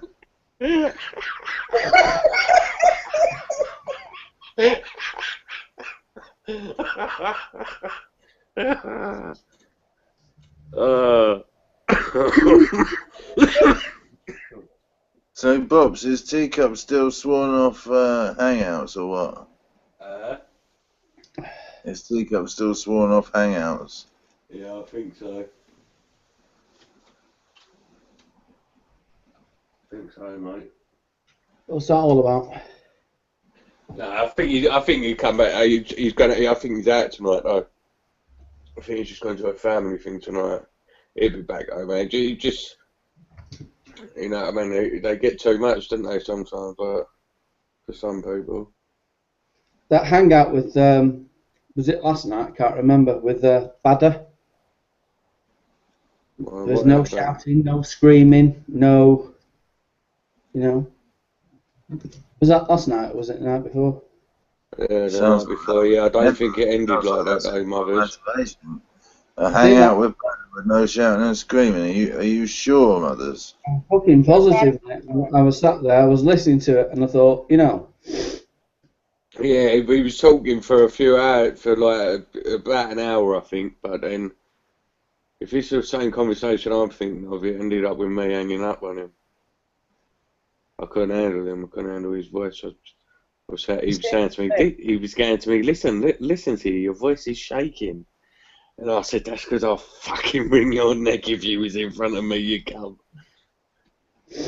Well, I mean, fucking hell, I'm no expert. I openly admit that. I know nothing about the fucking law, apart from, you know, you better have some fucking proof of claim. If you haven't, you can fuck off. That's all I know. But I tell you what, the other day, I've got to say that being an ignoramus, as I am to them, so I wouldn't know whether I was talking out my arse or not, it kind of sounded pretty sensible to me. Well, about it was saying? Just about words and how you interpret them and so on and so forth. And But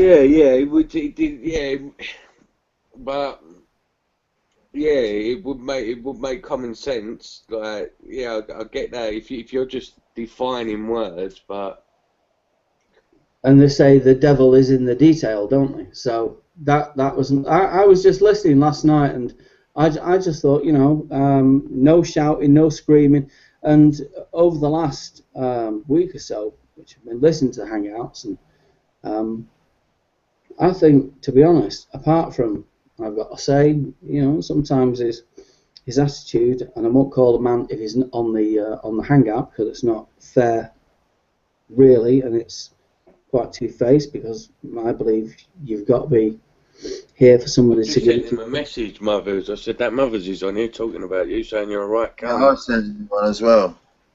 I'll send him another one back. Send him. I was only joking. I did like a little sound bite and made a little quick.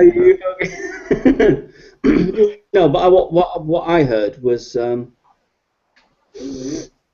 it sounded fine, you know. It sounded all right, and it seems to me that obviously I'm going to have to go and stick my nose in the fucking book, and certainly not definitely from YouTube, although they point you in the direction of the videos. I'm going to have to go and look at these things, whether it's the way that Teacup comes from it, or Mark comes from it, or, you know, whatever. I think it's all relevant, mate, and I think that you know, eventually somebody will come up with, you know, a middle ground where even the law can understand where you're coming from. You know what I mean? I think that, you know, open mind is where we should all be with that. Personally, that's just me.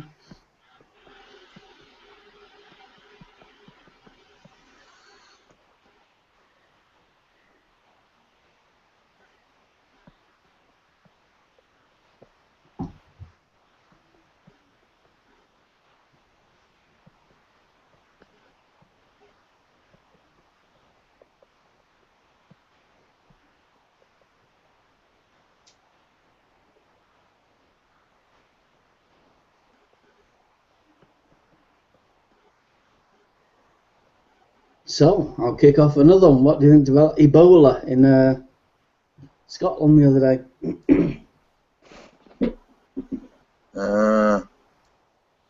Planned or not?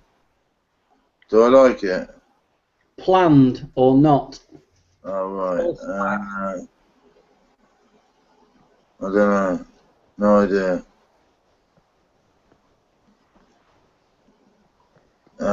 Well, I mean, it just seems ludicrous, doesn't it, that if someone is working within the you know, Ebola aid scene, that those fucking people themselves aren't putting, if they are putting people through a bloody quarantine process to make sure they're safe to go back into their own communities, one would hope and imagine that a quarantine process would be in place for those self-same fucking people, wouldn't we? Well, depends where you're coming from, doesn't it? I mean, don't really get me started on Ebola, because Ebola used to. I think this Ebola we're dealing with now is a man-made thing, yeah, and or certainly manipulated. From what I've read about, Ebola, Ebola used to be such a virulent thing that people would find a village wiped out, the people would be dead, the virus would be dead, because it had such a short incubation period that people didn't get any distance from the village and they didn't infect a great deal of other people. And then I heard that, or I read, should I say, that there was a nurse called Malinga, who was the first nurse who was ever recorded to have caught Ebola via airborne means, without any. Well, the theory was that when she'd taken her gowns off, somehow or another, that is when she got infected. But before then, there was no like airborne Ebola. So the theory is that this new Ebola is a cross between this Malinga strain and the traditional Ebola, which I think is called Ebola E. I'm not absolutely sure. Or it could be Ebola B. I'm not sure. But I don't think it's any coincidence that this whole thing really kicked off in Sierra Leone, where there's a lab owned by George Soros and Bill Gates, who have been looking into weaponizing Ebola for all intents and purposes for about the past 25 years, and who also have some of the largest proportions of the shares in the company that make the fucking Ebola vaccine. So, I think, I also think this might be a nice way for America to get its way into a part of the world that it hasn't really got much control over at the moment. And so, yeah, I think it's all a bit of fucking.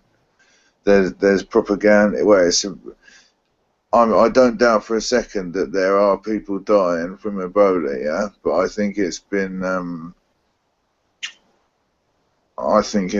sort of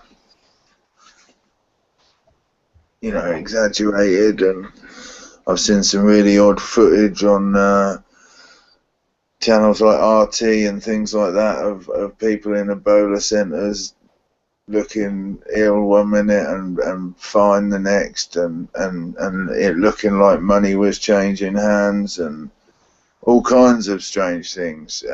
So, and as far as I was concerned, Ebola was a disease that made basically, it made you kind of, it was like a disease that made you hemorrhage, and people, had blood leaking from all orifices basically, and I'm not seeing that in any of the Ebola footage that I've seen, and so I don't fucking know, man. I've got no idea.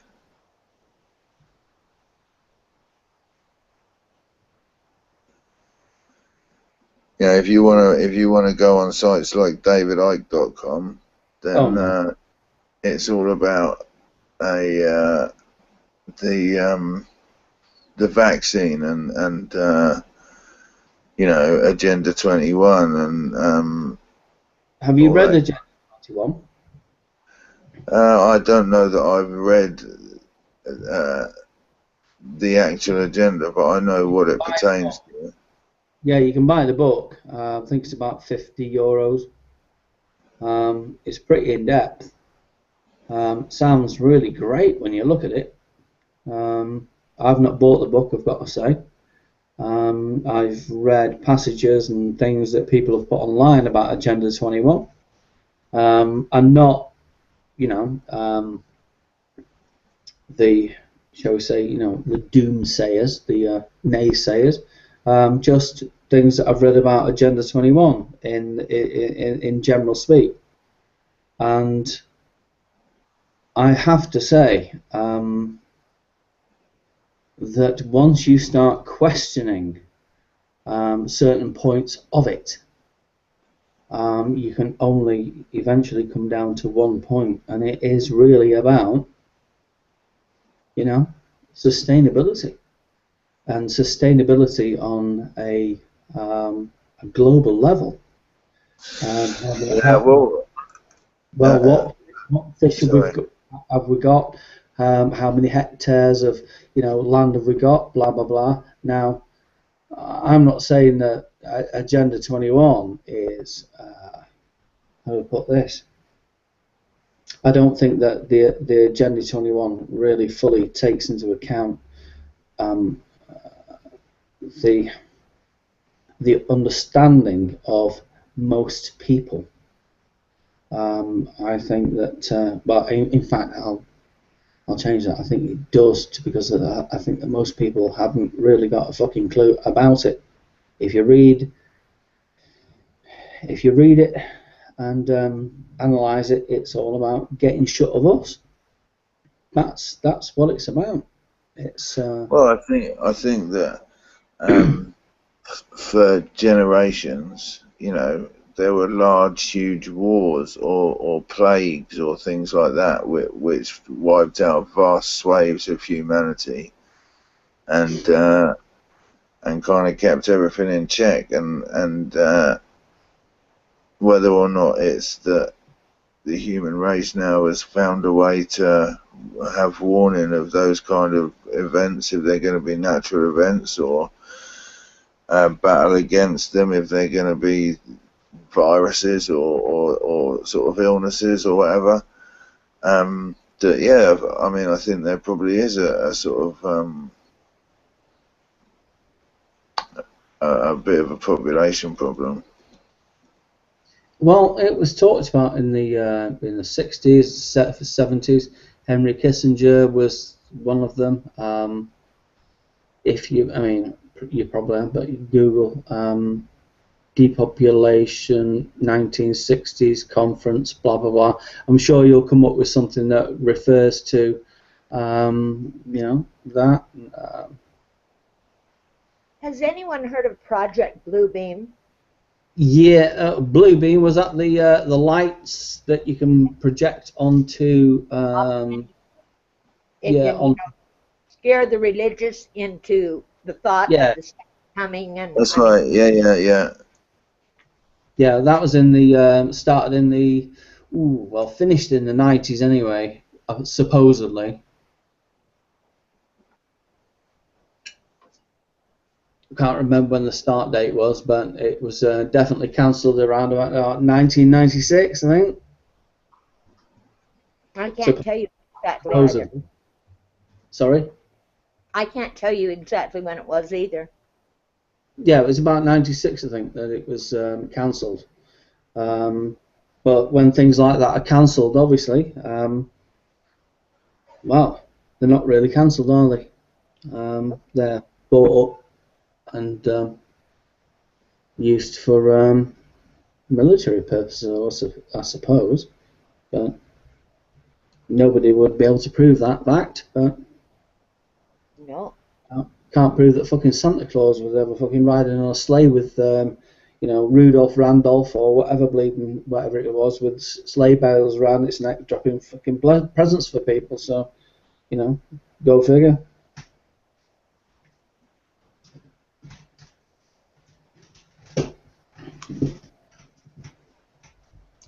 Was that ever mentioned in the Agenda 21? What? Project Bluebeam? No, I don't recall that. My main interests were at the time sustainability and Codex, which was the book of food. We had a bit of a conversation with Teacup the other day on the nutrients and vitamins, and Codex is it's a threat to us all, I'm afraid. Like I say, don't take my word for it or anybody else's word for it. Get onto it. Codex Alimentarius, and it will tell you what you're allowed to have and what you're not allowed to have. And yeah, it's all there, ready for you to glean and make sense of. But Codex, the new, not the New World Order, the WHO, World Health Authority, says that aspartame is safe and natural vitamins and nutrients are not safe because they're not a specific quality. Well, make your own mind up. Well, man made it through fucking evolution with the natural ones, didn't he? Quite nicely. Karen, can I ask you what you make in general of the JFK assassination? Me? In terms of, Karen, I was asking Karen, like, in the UK, certainly I was taught at school that there was a lot of question about, Oswald's guilt, and in fact, it was left quite openly that, and nowadays I think probably that it would be taught over here that it was even less likely that it had anything to do with Lee Harvey Oswald. He was just a chump that they pointed the finger at. His driver did it. I mean, it goes way higher than that. I mean, if you look at any of the footage, you can see his driver pull a gun, turn around, and shoot him. Straight up. I've seen that Greer footage. Yeah, I've also heard. You must have heard the theory that a guy who heard a shot apparently from Oswald accidentally shot JFK. One of the Secret Servicemen from behind his car. I've also heard that there was another shooter at the grassy knoll, and I've also heard that I've really looked into that because it absolutely fascinates me. His head was blown off from the front, not from the back. He was shot from the front, and it went straight, and his brains shot out the back. That's why Jackie jumping on the trunk, trying to recover parts of his skull. She wasn't trying to get out of the way. I mean, why was it so long before any of these reports and films and everything became public? It's conspiracy. I think Oswald was the dupe. I think he was just a chump that they happened to point the finger at. Well, I think whichever way you look at it, just the fact of saying, because I think the term conspiracy theory has got like a negative connotation, but I don't think it. I think it's ludicrous to imagine that he did that by himself, without any help, without any second shooter in case it went wrong, without anyone making sure that he, if he had anything to do with it, he certainly wasn't, I don't think, absolutely solely responsible, And when you look at what Lee Harvey Oswald, if you look at his history and the fact that, he was almost certainly like a double agent for Russia, and, They can color. No, I'm just listening. Sorry. You want to look into it, mothers? Seriously, you look at Lee Harvey Oswald and his history with Russia. Do you know a couple of months ago I was talking with Stephen Aman about the JFK assassination. I brought up on one of the screens a Google Earth image of the street. Followed it down the street. Even Stephen said, you're fucking obsessed. I said, no. There's things that people aren't, that people maybe have seen, maybe not. But when I looked at that, and I was on it for about, and I mean, people have been on it for years, but I was on it for about 2 weeks. I just couldn't get it out my nut. And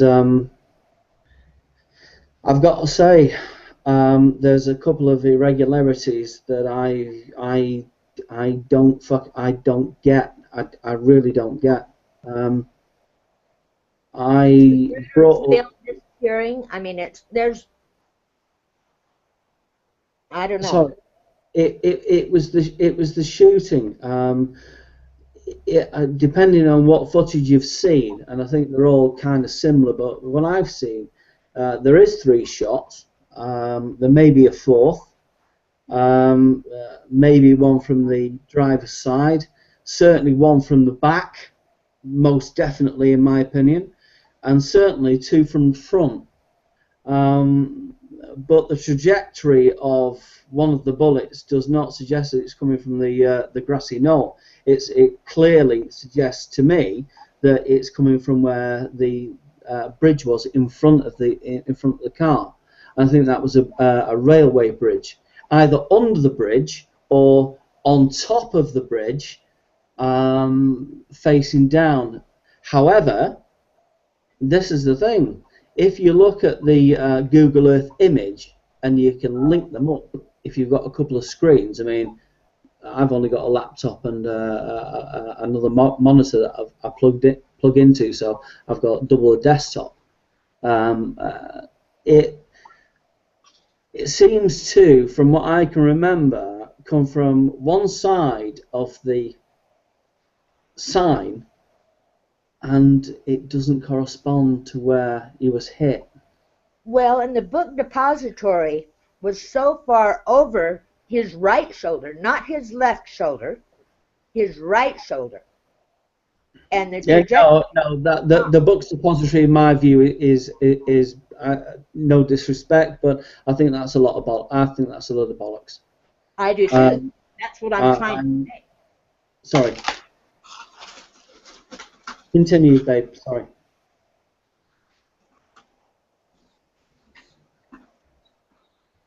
Karen, continue, please.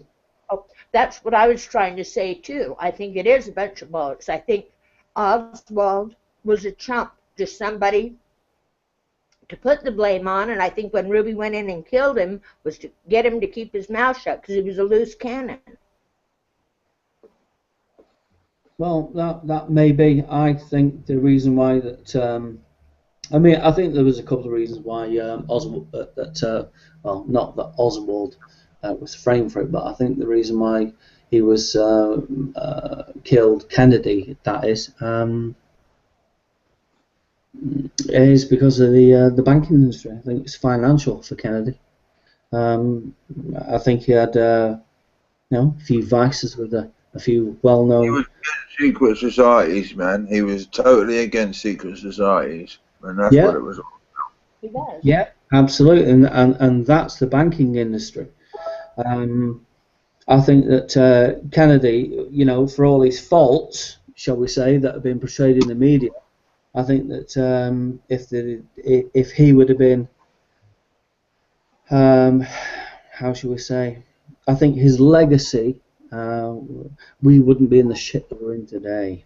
If he was allowed to live, things would have gone a lot differently. They had to kill him. Who they are, the secret societies, whatever. The blood. I don't know.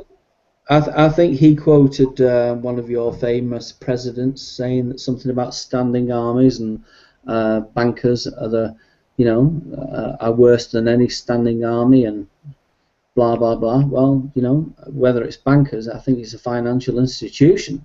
I think that if we're, most people are going to stand by and think that their money in the bank is going to be worth anything if the shit hits the fan, I think they're sadly deluded. For example, today I've been looking online at the price of silver, buying it buying blocks of it. I think it was mentioned it's a teacup the other day. I think 2015, if you're alive, maybe it may be worth buying things like that. But I think the shit's going to hit the fan this year in the UK. And before I looked at the news today, and I don't watch mainstream news. I watch RT and various places when I get out of bed. I thought to myself yesterday, today, what about Ebola? How long is it before we get it in the UK? Fuck me. I walked into the supermarket today and it's there in the paper. Oh, somebody's got and I think Tony B has got it on his channel, an Ebola thing. And I was thinking, fucking hell, you don't have to be clever or, a medium or, sorry? I just said, hey, Teacup, he made it in. Is he in? Hey, Teacup, Happy New Year, man. Oh, Happy New Year. See, you sound really excited as usual.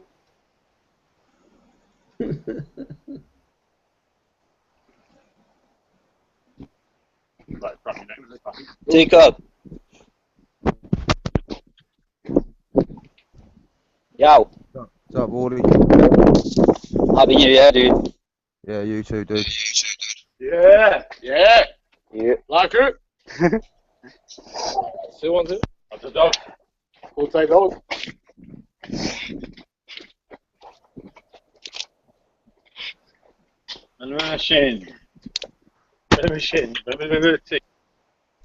What's the conversation then? We were talking about JFK, actually.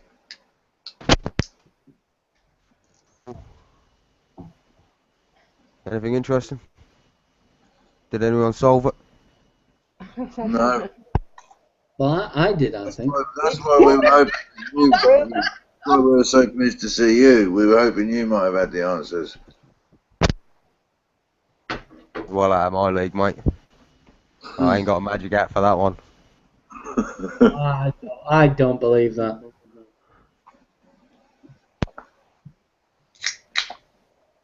What have you been up to this evening? Anything good, Teacup? Just spending it with family. Nice one. Yeah, New Year's used to be my absolute favourite, but then when my mum died on New Year's Eve, that kind of, to be honest with you, I'm not even sure I've been out for another New Year's since, to be honest with you. That's black humour, man. Fucking hell. Well, how's it black humour? It's not a joke. No. What I was laughing at, sorry.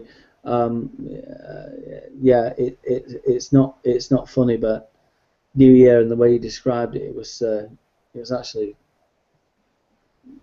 funny. Sorry to hear about your mom, though, Sam. Sick sort of way. Say again, Karen? I said, sorry to hear about your mom, though, Sam.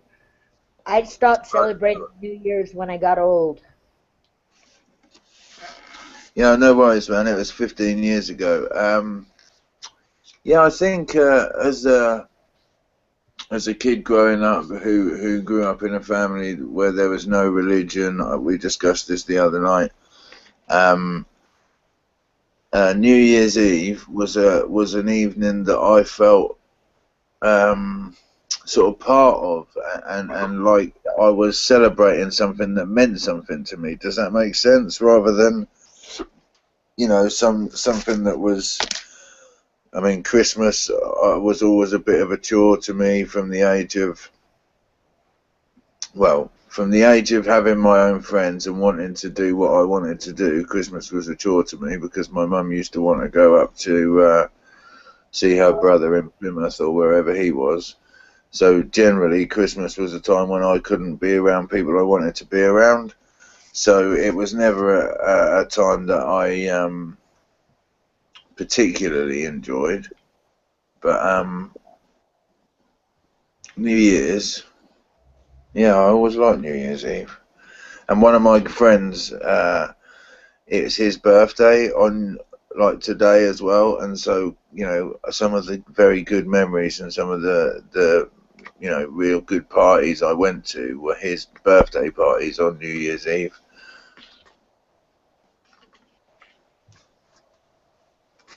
I remember New Year's being good for me because it was the day my mother and dad actually acted like they loved one another.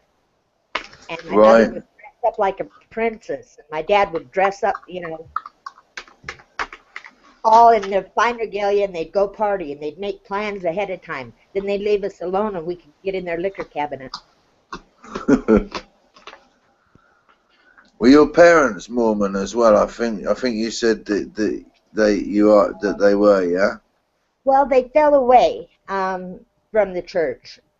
See, I grew up in a polygamous community. My dad had a couple wives and stuff, and when one of the wives passed and my mother escaped from the situation, I was able to escape as well. But then when they got back together outside of the polygamous community, they acted like humans. They acted like people. They acted like they cared for one another. And they went over the deep end. They went from being very pious, no alcohol, no tobacco, to flat-out drunks. See, when you say escape that community, like, obviously from my own perspective, the only insight I've got into polygamous communities in the US are ones that, you know, perhaps a little British film crew has gone and made a documentary about, and usually there's a kind of like a slightly cultish aspect to it as well, where the people in the family don't feel free to go and do their own thing. Is that how it was or not? Or do you think that's how it is in a lot of these communities? Well, there's not. Polygamy's become outlawed now. So there's a totally different sect. It's called the Reformed Fundamentalist LDS Church. And my parents, when they were in the community, you didn't drink, you didn't smoke, you didn't swear. What's happened? Your children, your daughters were promised by the age of 7 or 8 years old when they were baptized to someone else. I was promised to a man that was 53 years old when I was 11 years old. Wow, that's bizarre. How that must have felt most odd. Sorry to interrupt. Carry on.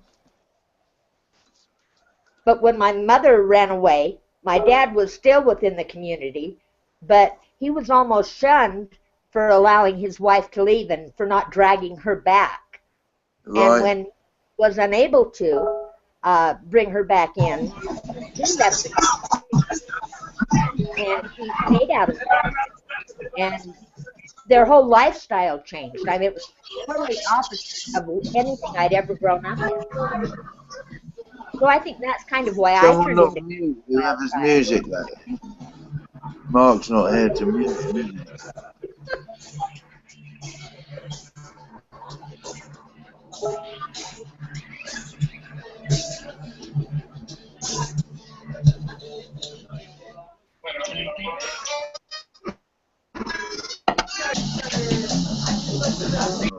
God. Well done. Sorry, Karen, carry on.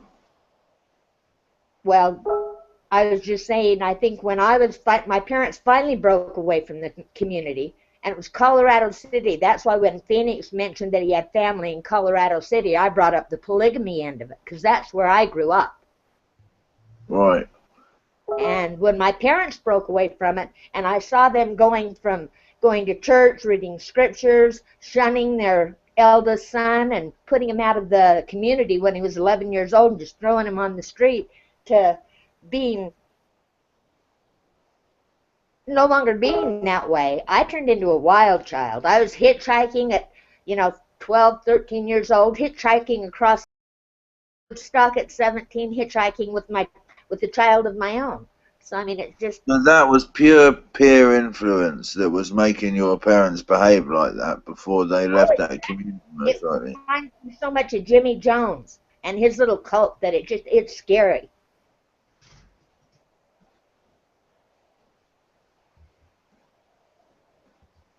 I watched a documentary the other day about a family in the US that are... the head of the family's been an outlaw for I don't know, I think it's 15 or 25 years, and what he did was he got pulled over for having a bald tire or a tail light out, and he bit the patrolman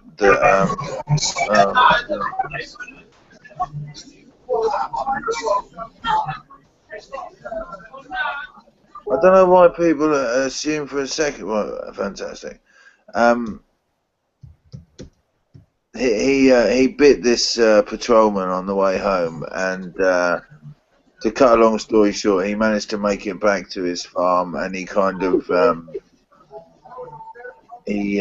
barricaded himself in there, and since then, you know, he's had generations of children that have never seen life off of this community. Well, if they don't want you in the community, you're put out.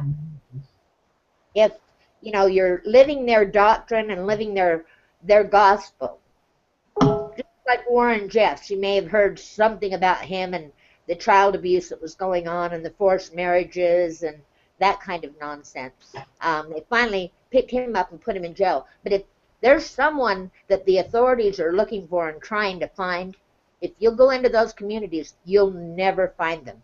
They have their own police department. And, you know, it's just kind of like on reservations here with the Indians. Right.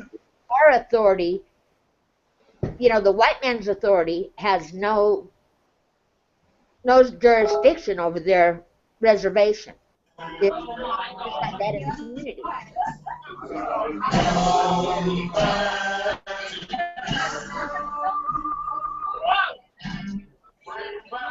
You're making it awful hard to hear everybody back here.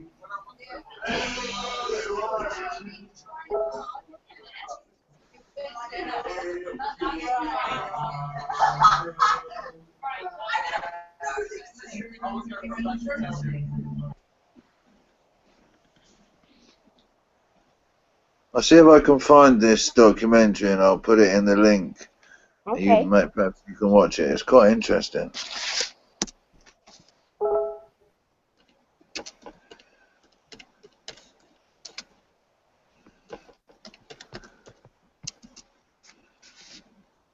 Oh, here we go. It's called America's Fugitive Family, and the guy's name is John Joe Gray. Well, post a link. I'd like to read it. Okay. I've never heard the name. That is quite surprising.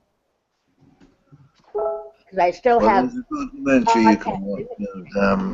I don't know. Can you see this? If I post it here, here we go. Can you see that to the right hand side? Yes, I can. It seems to be device dependent on whether or not people can see that stuff over there. I'll save it to favorites and I'll watch it later. Yeah, it's quite interesting.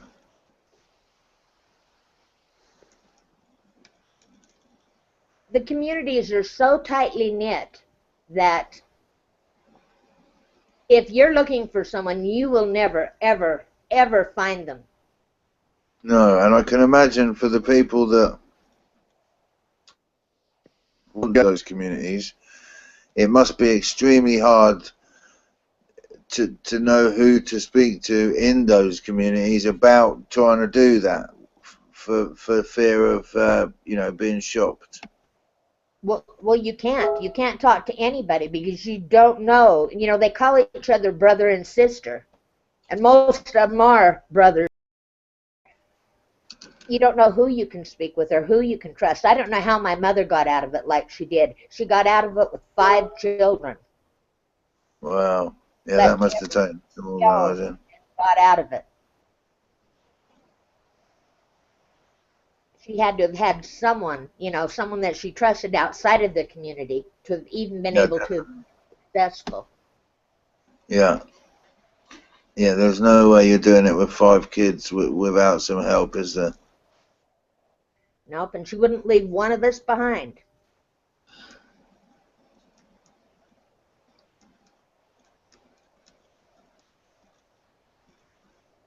Well, I mean, you well, I mean, I'm sure some women have, but I mean, what kind of choice would that, you couldn't, that choice I would imagine would be a choice that most mothers couldn't make. Well, a lot of mothers do, though, and then think they can somehow sneak them out one at a time, and that just doesn't happen because then they're watched even more closely. And not only that, they get indoctrinated even more.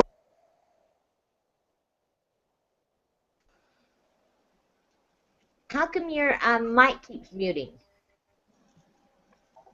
Me, I don't know.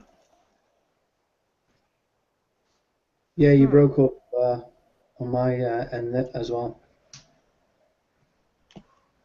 Sorry, what I was saying is I can imagine that if one child gets out, or the mother and or some of the children get out, then for the remaining children, they're then left with no maternal influence for the fathers and the other people to say, look, now you look at how your mum's left you, and they get, then they get further indoctrinated in, don't they? Well, then a second wife and a third wife. I had two mothers all of my growing up until his first wife passed away. My dad was in the military, and he traveled with two wives. How he did that, I cannot tell you. Sorry, I was going to ask you, when you were growing up, was there any distinction made in the relationship you had between your biological mother and your dad's other wife? I was always afraid of my dad's other wife. She ran shotgun over my mother and over all of us. Right. She was never able to bear children. Oh, but she was but yet somehow she was kind of the chief matriarch as well. That's odd, isn't it? Oh yes, it really was odd. But maybe that came with being the first. I don't know what the deal was with that, but both sides of my mother, on my mother's side and my father's side, came from the polygamous background. My great-grandfather spent many, many years in prison when they finally outlawed polygamy, when the pioneers and Brigham Young and everybody was here settling the valley. And when they outlawed polygamy because the government wouldn't allow it, they tried to split off from the United States. I mean, just all the nonsense that went on and all the persecution. But where did the kind of you can see where in in other Eastern religions you can see where the multiple wife thing has kind of come from culturally. In the US, where does it all begin from? The idea of having more than one wife? Well, when the pioneers came across and came from Missouri, a lot of the men died during the trip, leaving many, many single women with no one to care for them, to help them fend for, feed their families.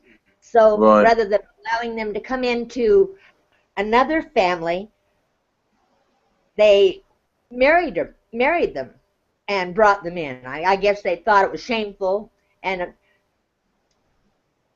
Joseph Smith, the founder of the Mormon Church and all of polygamy in general, had 26 wives. That must have been a political nightmare, I should think. And that was way before all the settlers and everybody came across as pioneers, and the women had lost their husbands to death, disease, whatever, but it just was looked down upon, bringing these people, these single women with families, into their home unless they were married. And the men that married them made the commitment to protect them and to provide for them. And at that time, it was probably not a bad thing. Then it got to the point where they're promising 8-year-olds, the minute that they're baptized, to men 50 and 60 years old, without giving them the free agency of marrying who they wanted. My little brother was kicked out of the community because he touched a girl's hand. A girl that was promised to one of the founders of the church. Right, yeah, bizarre. He was 11 years old and just put right out of the community, taken out on the highway and dropped off. Yeah, how does he get his head around that? My mother came from a family of 13 brothers and sisters, and my dad came from a family of 18 brothers and sisters. Wow. We only had 5.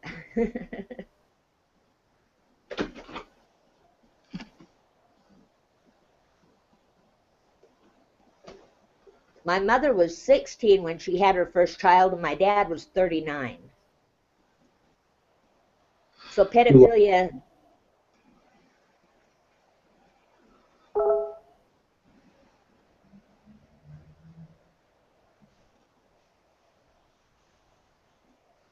Welcome back, Mark.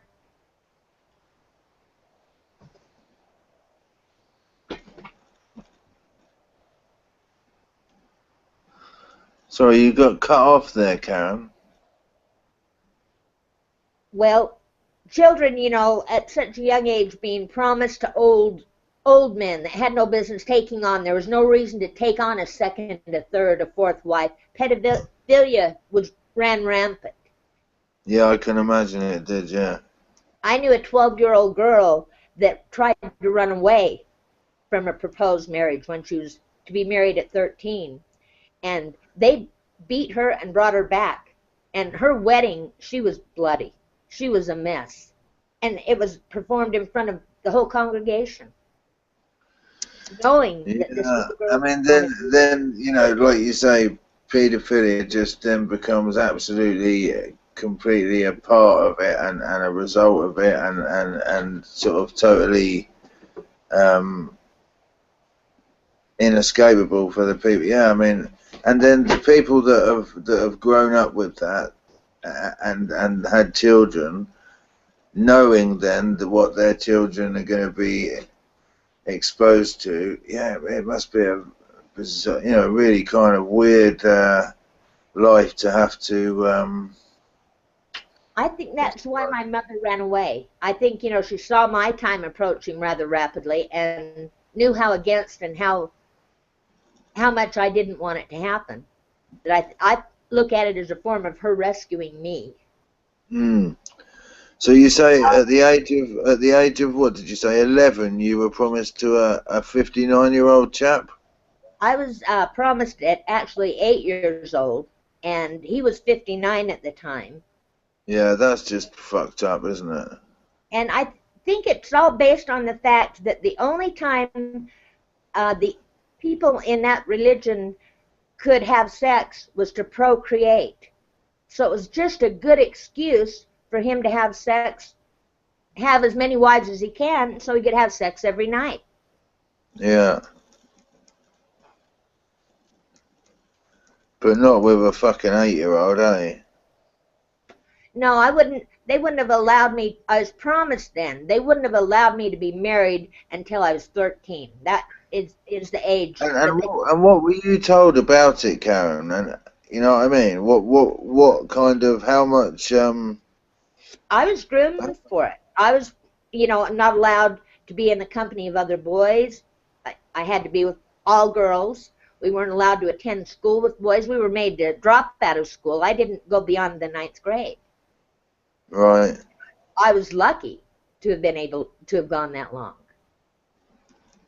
Most girls were made to leave school at 7th, right after they graduated from 6th grade going into 7th grade. Yeah, and then I suppose as well, if you know, a child hasn't got a full education and an idea of human rights and so on and so forth, I would imagine it becomes quite difficult to keep someone in one of those situations when they start getting a modern education and realizing what's going on in the world and what is meant to be going on in the world and what is definitely not meant to be going on in the world. Then it becomes quite difficult, doesn't it, So I can imagine. All approved reading. If a book was found within the congregation that wasn't approved, then you weren't allowed to read it. If you were found with it, you were punished for it. You know, just. Wow. Yeah, wow, that's just such a vastly different upbringing from anyone else you'll be speaking to here. It's incredible. I think I was lucky to have gotten out when I did, only from the standpoint that maybe my education is more street smart than it is book learning. I love to read. And, I read everything I can find. So I may not have graduated high school nor went on to college. But I've done pretty well for myself. Well, I think least of all, even if you had achieved none of that, just the fact that you weren't exposed to what sounds like it was going to be a nightmarish existence, I think just that in itself is a massive blessing, isn't it? Oh, it is a blessing, and I can't imagine any of my children ever having to grow up that way. I can't imagine why my parents put us in that situation. So, in the Mormon religion, are there what's the word? Are there allowances made for polygamy, or to explain it, or do you understand what I mean? Like, I do know what you mean. See, there's two different branches of the Mormon religion. The fundamentalists, which still believe in polygamy and live in their own communities, to the mainstream Mormons, which, they are the ones that outlawed polygamy back in, I think, 1899 or something like that. I'm not even sure exactly on the date. But they no longer practice polygamy. So there were so many disjointed families that had to be sent away to different communities because they could no longer live as a cohesive family that they had been growing up as. And when the LDS Church outlawed polygamy, it did put a bit of a split there. But they no longer practice it in the mainstream Mormon Church or LDS Church. And their way of rationalizing it was it was because there was so many women, 10 women to 1 man when the pioneers and the settlers first came to Utah. Yeah. That had to provide. And I think that was a sound reason. Although why they had to be married, I don't understand.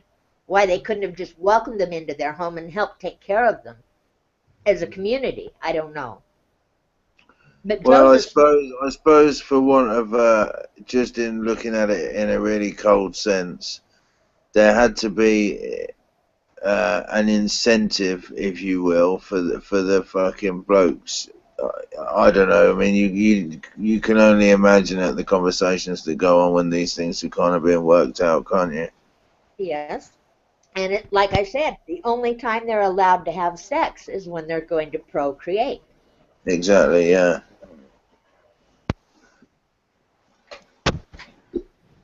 How does that work then? Yeah, how do you police that? So I would imagine in that situation, the ideal wife would be one that was infertile, so that you could have an active fucking sex life, surely.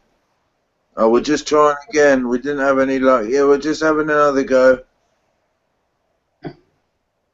Well, when they don't produce offspring, it's when they're sent in and it's determined whether they can or they can't have children. But, I mean, they didn't need that as an excuse. I mean, I knew some families that had 23, 24, 25 children in their family unit because of 2 mothers or 3 mothers or whatever. And these were young men and women, or young women, because the elders in the church were the ones that were promised the most promising young women. Yeah, what does promising mean? That's left open to interpretation, isn't it? Yes, it really is. I mean, what can you tell from an 8-year-old? Well, not a great deal, I suppose. certainly nothing that you ought to be considering when it comes to their, you know, their suitability as a genetic donor and as a mother to children and things like that. Well, that was extremely well politically fucking put, that, mate. Fucking hell. Yes, it was. Well, and we were always promised right after our baptism into the church, because it's the remission of all of our sin. So it depends upon the way we behaved, the standing of our father in the community and in the hierarchy. A lot of it too was they tried to make sure brothers and sisters and uncles and aunts weren't procreating, but I mean it got quite difficult, and none of these actual marriages were ever recorded. That's the saddest part of it all. So genealogy means nothing. Right.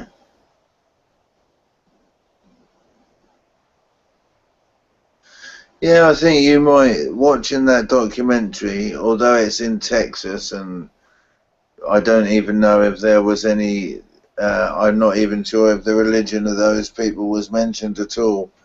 It might, you know, it might remind you quite a lot of your, in some ways, you know, I don't know that you were always ready for an armed siege where you lived like those people are, but, it might remind you of your upbringing a bit in the mentality of the, and the way that I thought the kids were particularly interesting because they seemed so sort of, one thing I really enjoyed about my son up until the age of about 13 was his innocent outlook and, well, yeah, I don't know how better to describe it than just the innocence that he exuded, yeah, and he was full of hope and full of, you know, potential. Well, he still is full of potential, but and those kids, they were so kind of innocent, and that they hadn't, you know, they didn't know anything about television. They hadn't been, you know, watched fucking Snoopy endlessly and no MTV and all that lot, and they were. I don't think that had done them much harm, actually, in some ways. No, and I'm grateful that that was part of my growing up. I bet maybe it was after the age of 13. But I still enjoy a good cartoon. I still, you know, enjoy MTV. I mean, I've got 2 children of my own. And I feel so blessed that they were never indoctrinated into that religion because they're amazing kids. And they're also parents, and they're amazing parents. What I try and tell my son is, he's 16 now, and I try and tell him that what he ought to be doing is not concentrating or spending too much time worrying about anything that already exists. So, for instance, all of the music that's already out there, it will always be out there. All of the films that have already been made that he might feel he wants to see, or whatever it might be that already exists that he might be interested in, that already exists and will always exist. So I try and encourage him to kind of to concentrate more on things that it sounds odd, but to concentrate on things that don't exist already rather than things that do and always will. And to make his own. Yeah, but it's very difficult to get that across to her. Well, he's a teenager. I thought I'd kill both of mine until they, you know, turned 18-ish, 19-ish. They grew up a little bit. They lose their innocence at like 12 or 13. And then you go through the trying years of the teen years. And then they get to, you know, almost into the late teens, early 20s. And they just seem to grow up all of a sudden. I don't know what it is, but... Yeah, that's something that I kind of really regret, I suppose, that you know, with regards to, because bear in mind I came from a minuscule family, no brothers and sisters, didn't meet my dad, no, you know, no sort of extraneous family. When my mum died, I was a full-on heroin addict, and I hadn't got to that stage yet of appreciating her really, for just for what she was and what she'd done, and I always feel kind of you know, always felt gutted that it's so easy to not, you know, it's that old adage of you don't know what you've got until it's gone, but for years I can remember, you know, we might well be sitting watching the same TV program alone in separate rooms of the house watching the same TV program, and you don't realise that it's so easy to do that and not know that that might be a time that you could look back at in the future and wish that you'd spent differently, because in actual fact it's precious, you know. I always encourage people to try and have a good relationship with their parents if they can. Well, my daughter tells me all the time, Mom, when did you get so smart?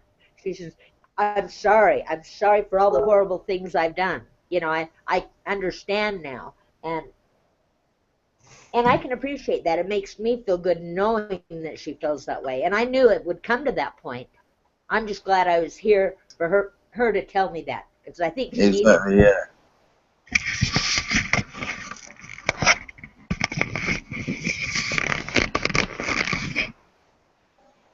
Well, fellas, I think I've monopolized this conversation too much on the polygamy thing. I am going to get off for a minute and go get me some something to eat, and I may be back later.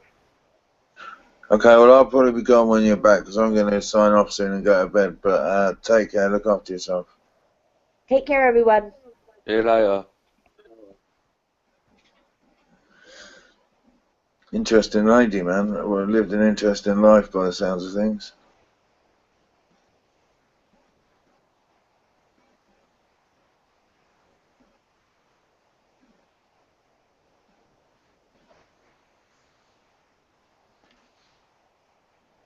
Has anyone been out tonight then?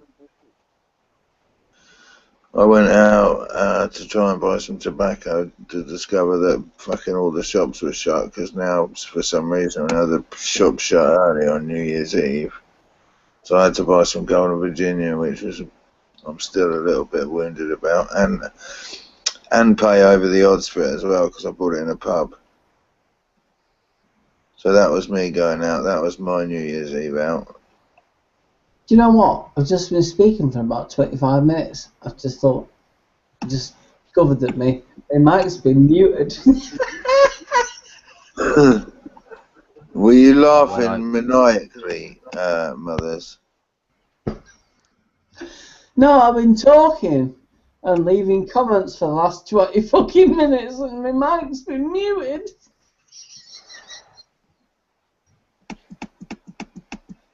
Oh, never mind. So, everybody has a good day.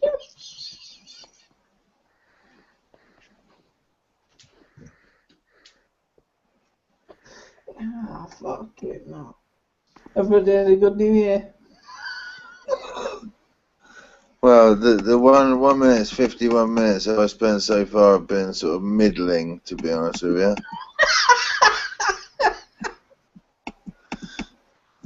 Fair to middling, that's cool.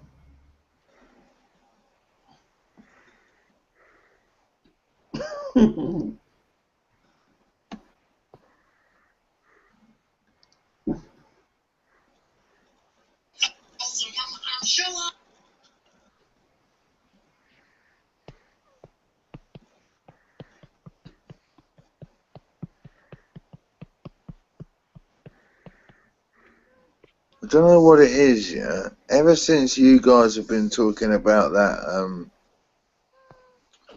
thing where parts of your body are hotter and parts are colder, I've noticed that constantly, yeah, my left hand is like cold, whereas my right hand is warm. Now the difference in temperature between them has got to be 15 degrees. Is there any discoloration apart from red? Well, I've got bad circulation in my hands anyway. Well, the left hand, yeah, the cold hand is whiter actually, yeah. So if you were to get your fingers and put them up against a chart that says normal, red, black, fucking white, where would they come? Would it be like half your finger looks like it's been stuck in liquid nitrogen and half of it doesn't? No, no. Because that's Raynaud's, and Raynaud's is a tingling of your fingers. It's like right. Okay. Yeah. I quite often get like pins and needles in my very fingertips. Right. Is that heat sensitive? No, I don't think it is, to be honest with you. When I have it, it can be there for like a day and just solid for a day at a time, and then it you know. Is there any change in colour? Seriously, I know this because I've got that problem. If you've got Raynaud's, there are different symptoms, but my fingertips turn literally white. It looks as though my fingertips are a corpse. Well, I don't know. No, I don't know about that. No, I mean it might be just. I don't know. I don't know what it might be. It might just be that I'm being more sensible with my right hand and putting it somewhere warm. I mean, this is not what I have all the time. My fingers look fine most of the time, but when they get really cold and you get an attack, it's simply your fingers do look like, you know, they look like fucking pale sausages. It's ridiculous. They look dead. Do they look like a nice chipolata or more like a Cumberland ring? Oh no! We're talking about a Lincolnshire pale. Oh right, okay. but yeah, really fucking cold, and your fingertips. Sometimes it's like if you can imagine getting your body really hot, and then plunging your fingers into ice cold water, or having your hands submersed into ice cold water for a few minutes and then being warmed up really quickly. Fucking hell. Right. Yeah, I know what you mean. Chilblains. Yeah. Do you know what my mum always used to say to me as a kid about chilblains? Because like hot water bottles were, you know, a big part of my fucking childhood. Yeah, and I used to love putting my feet on it, and she'd say, "No, don't do that. You get chilblains. Don't put your get away with it." I'd be putting my feet on it, a little rebel. It's not about, and you broke up there. It's not about warmth to heat to warmth. It's about freezing to extreme heat. Yeah, well, I think you know what I mean, and that's what causes chilblains. Not the gentle from your body heat to sticking your feet on the radiator, warming them up, and then sticking them in cold water. Blah blah blah. That's kind of not going to work really.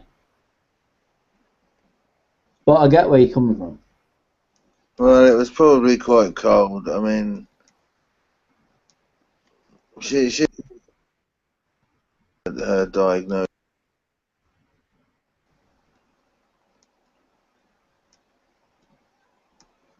Well, I think I'm going to go to bed actually, because I am actually sort of falling asleep a little bit here.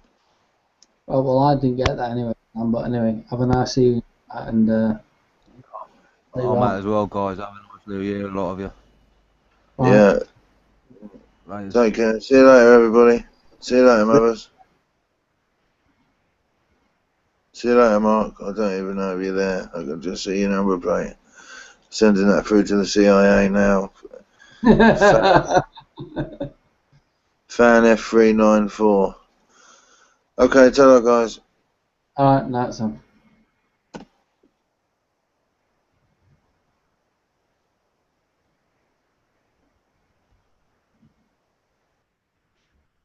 So, everybody gone?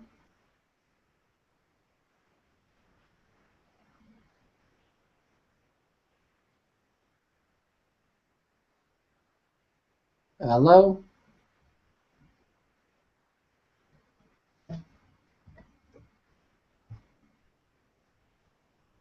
Say that, guys.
Mark.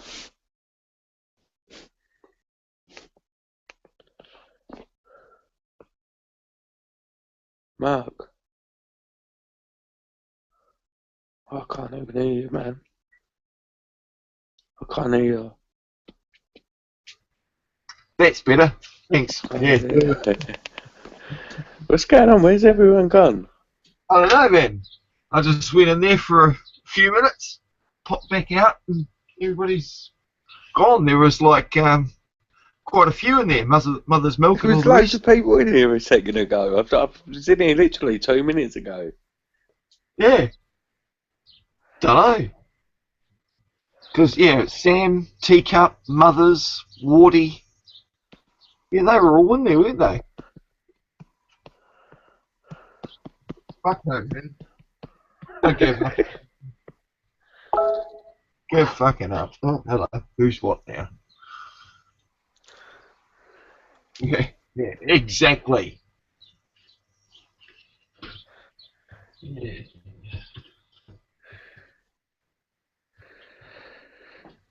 Oh, go on, mate. I'm going to jump out then anyway, man. Happy New Year anyway, mate. Yeah, to you too, man. Fucking Alright. have a good one, man. Get some kit. Well, tomorrow. Talk to you soon. Yeah, mate. Ta, Have a mate. good one. See ya.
That's what I need.